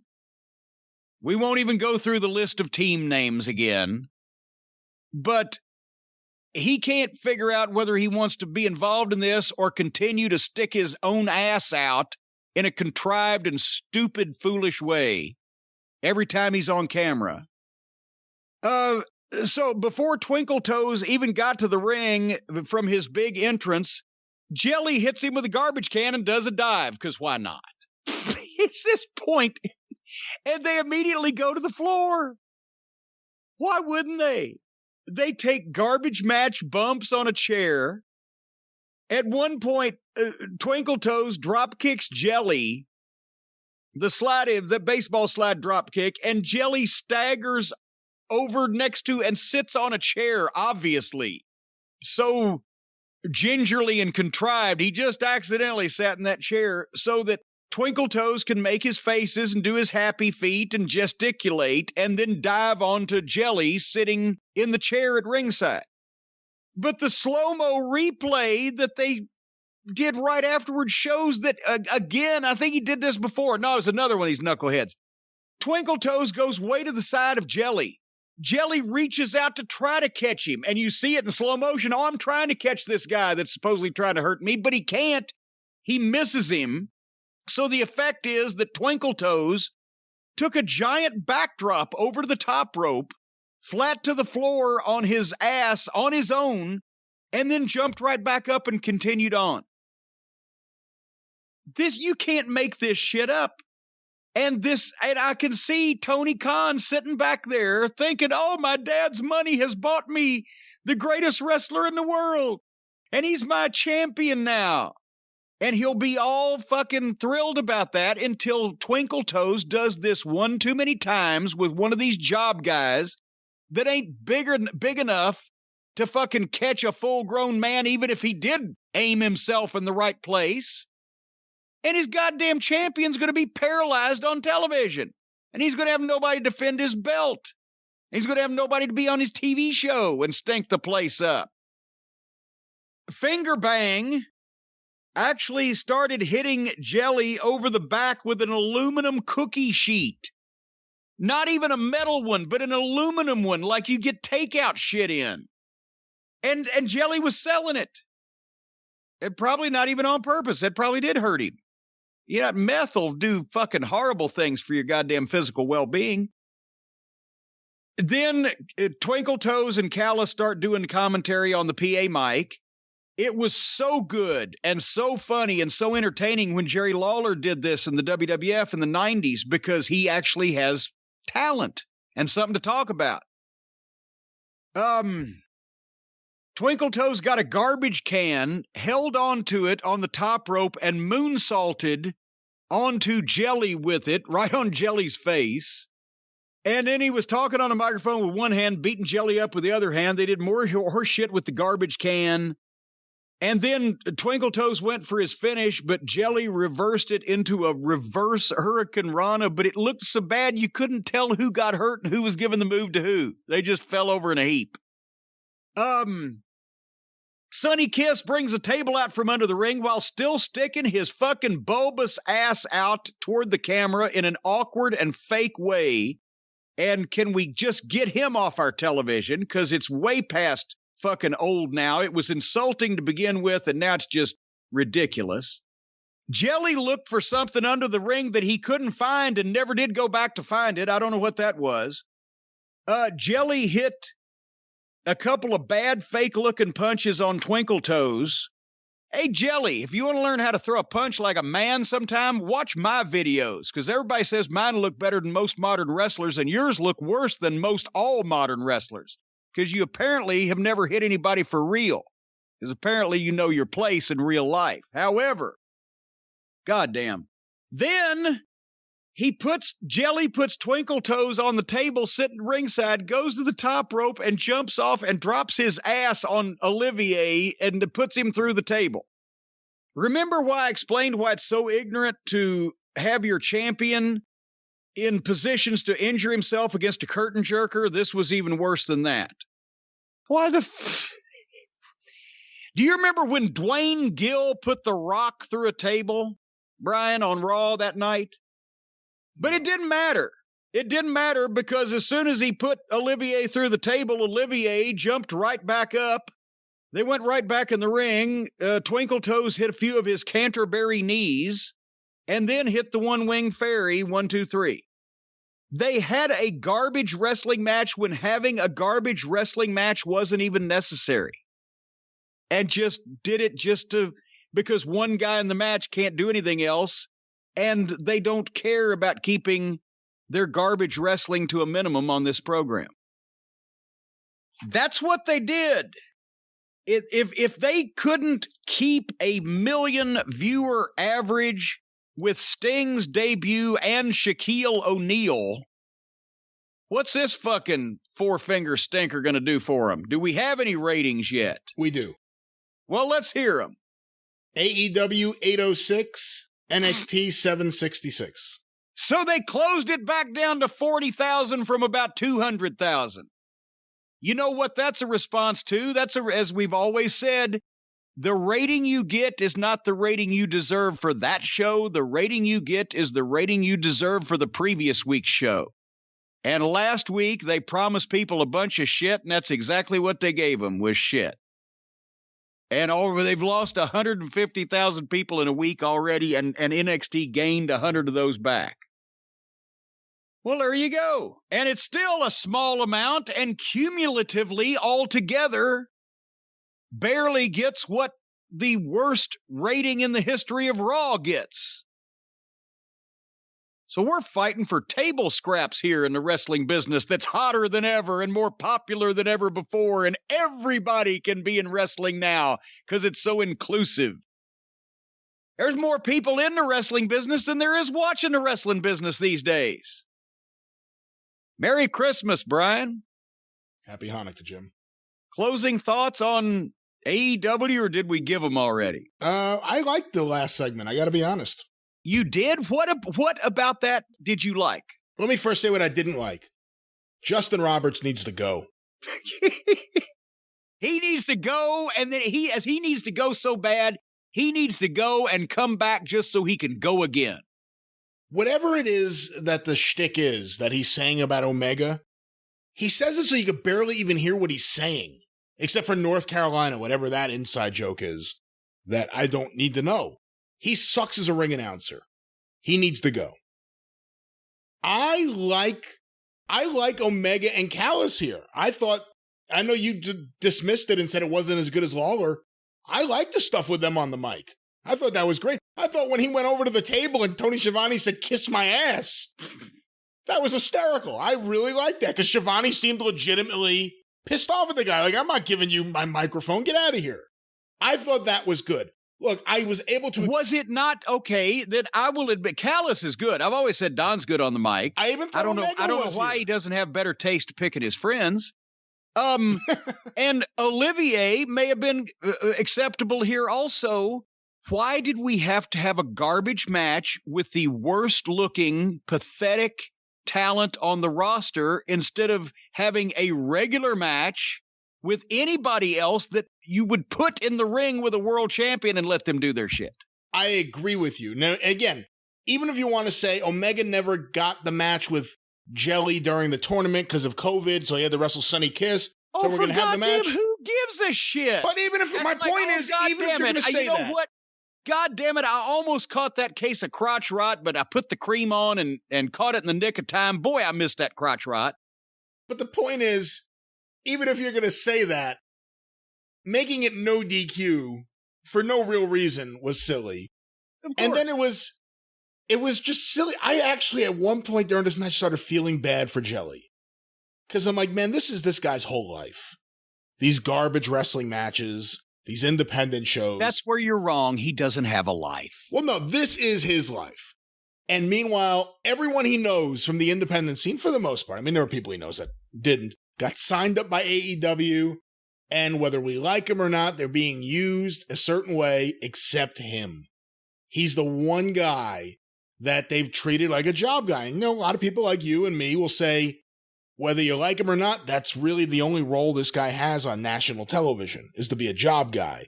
But at one point when he was taking those shots from the cookie sheet and he was just selling it by just like depressively leaning against the apron, I felt bad. I legitimately felt bad for him. Like, you know what? This is not going the way this guy hoped it would go.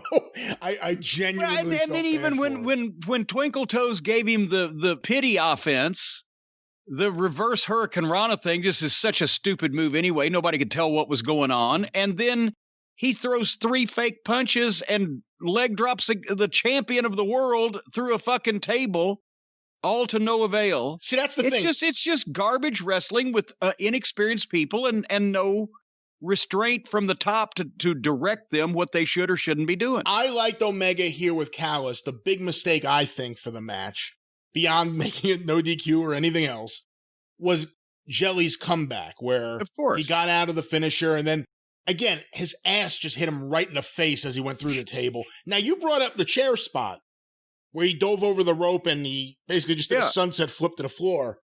I don't think you would have seen it, because I know you don't pay attention to this, but I saw a clip. Omega just wrestled in Mexico for AAA. You know, No, I saw that on Twitter too. Yeah, same thing. He dove out of the ring and missed the fucking guy. Yeah, and it was like, I guess his opponent was being held by Nakazawa, and then the opponent left well in advance, so he does the flip, and Nakazawa's supposed to catch him, and he just right to the floor, just splat. So this is 2 times in a week he's done this. If I was Tony Khan, I don't know how much Kenny Olivier is making per year. So let's say it's $1 million, $1 million. I would see that on Twitter and I would call my champion up and I'd say, you dumb, stupid Harpo Marx looking motherfucker. If I catch you doing that in Mexico or anywhere else ever again, while I'm paying you $1 million a year to be my world champion, I'll put you in a fucking hospital. You dumb, stupid fuck. I've seen Tony Khan's commercials. He's not cutting that promo. No, he's certainly not. But I enjoyed this for what it was, and I like Omega as a heel, finally, a full-fledged heel with Callis. Now, the post-match, where Pac came out, I really like that. except for the fact that Pac said, I have unfinished business with you. We'll handle that later. You're going to wrestle Rey Fenix.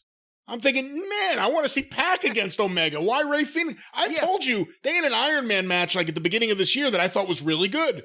I hate you worse than anybody else has ever hated anybody in the history of this planet, motherfucker. So I tell you what, you're going to fight him first. Exactly. What? Exactly. So I didn't like that, but I'm trying to think, this may have been the best segment on the show. Not being perfect by any means or any stretch. I'm not going to, it's Christmas. I won't browbeat you too bad for saying that. You're just nuts. Callis and Omega, from the little bit I've seen on AEW, because I'm not watching fucking Impact. No. I think they've been good together, and I think if Callis does the majority of the speaking on the mic, that only benefits Omega. If he acts like a heel, it makes the fact that he's such a douchebag more palatable because he's a heel that you want to see get his ass kicked. I thought this was all right. And again, I genuinely, at one point during this match, I just said, I've gotten to the point now I feel bad for Jelly. Because I just feel like, he's like, fuck, they're doing this to me again on TV. Like, I genuinely feel bad for the guy now, but. Moldy jelly is what. But anyway, if they hadn't had the garbage cans and the tables and they had attempted to actually have a match, then the concept of the thing would have worked for me even, and Callis and Olivier being heels, etc. But with all the garbage wrestling and the no DQ and the bullshit, it just became the same thing that they do in every other match. And what was he looking for? Because they can't help themselves. What was he looking for under the ring? What? We'll never know. It's like the fucking envelope of pictures that Baby Doll had. We'll never fucking know what was under the ring. It could have made the difference for Jelly. He could have won the fucking match. There was barbed wire that I saw under the ring, and I was like, oh my God, is he going for the barbed wire? And then when he went back to the other side, I'm like, oh, he was looking for something else. So we'll see if barbed wire is used next week on the show. He was probably looking for the number of his fucking wrestling school trainer to call and get a refund. I don't know. Anyway, speaking of next week, we won't be seeing this shit next week or the week after because we're taking 2 weeks off. Maybe I may watch AEW. I'm certainly not watching NXT until New Year's Eve was what, January 6th, they said, I think? I believe so. I will be watching next. We'll be reviewing that. But I'm going to check out at least some of AEW. This may be when they could run me off when I don't have to watch. But I'm going to give it a chance to see what happens. And, yeah.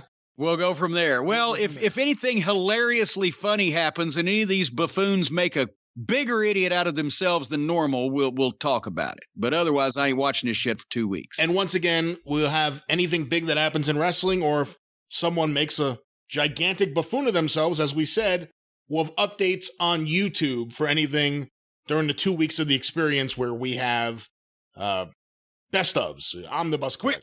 On the buses. We're going to take the bus to a variety of great places. And who knows, including not even Brian Last knows where we're going to end up.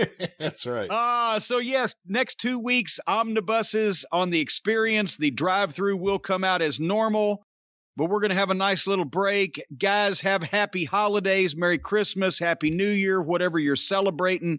Celebrate something. We're almost done with 2020. We're going to get through this one of these days. Thank you. And, I can't even say fuck you. It's Christmas. Thank you. We love almost all of you. The others we won't mention. Bye-bye, everybody.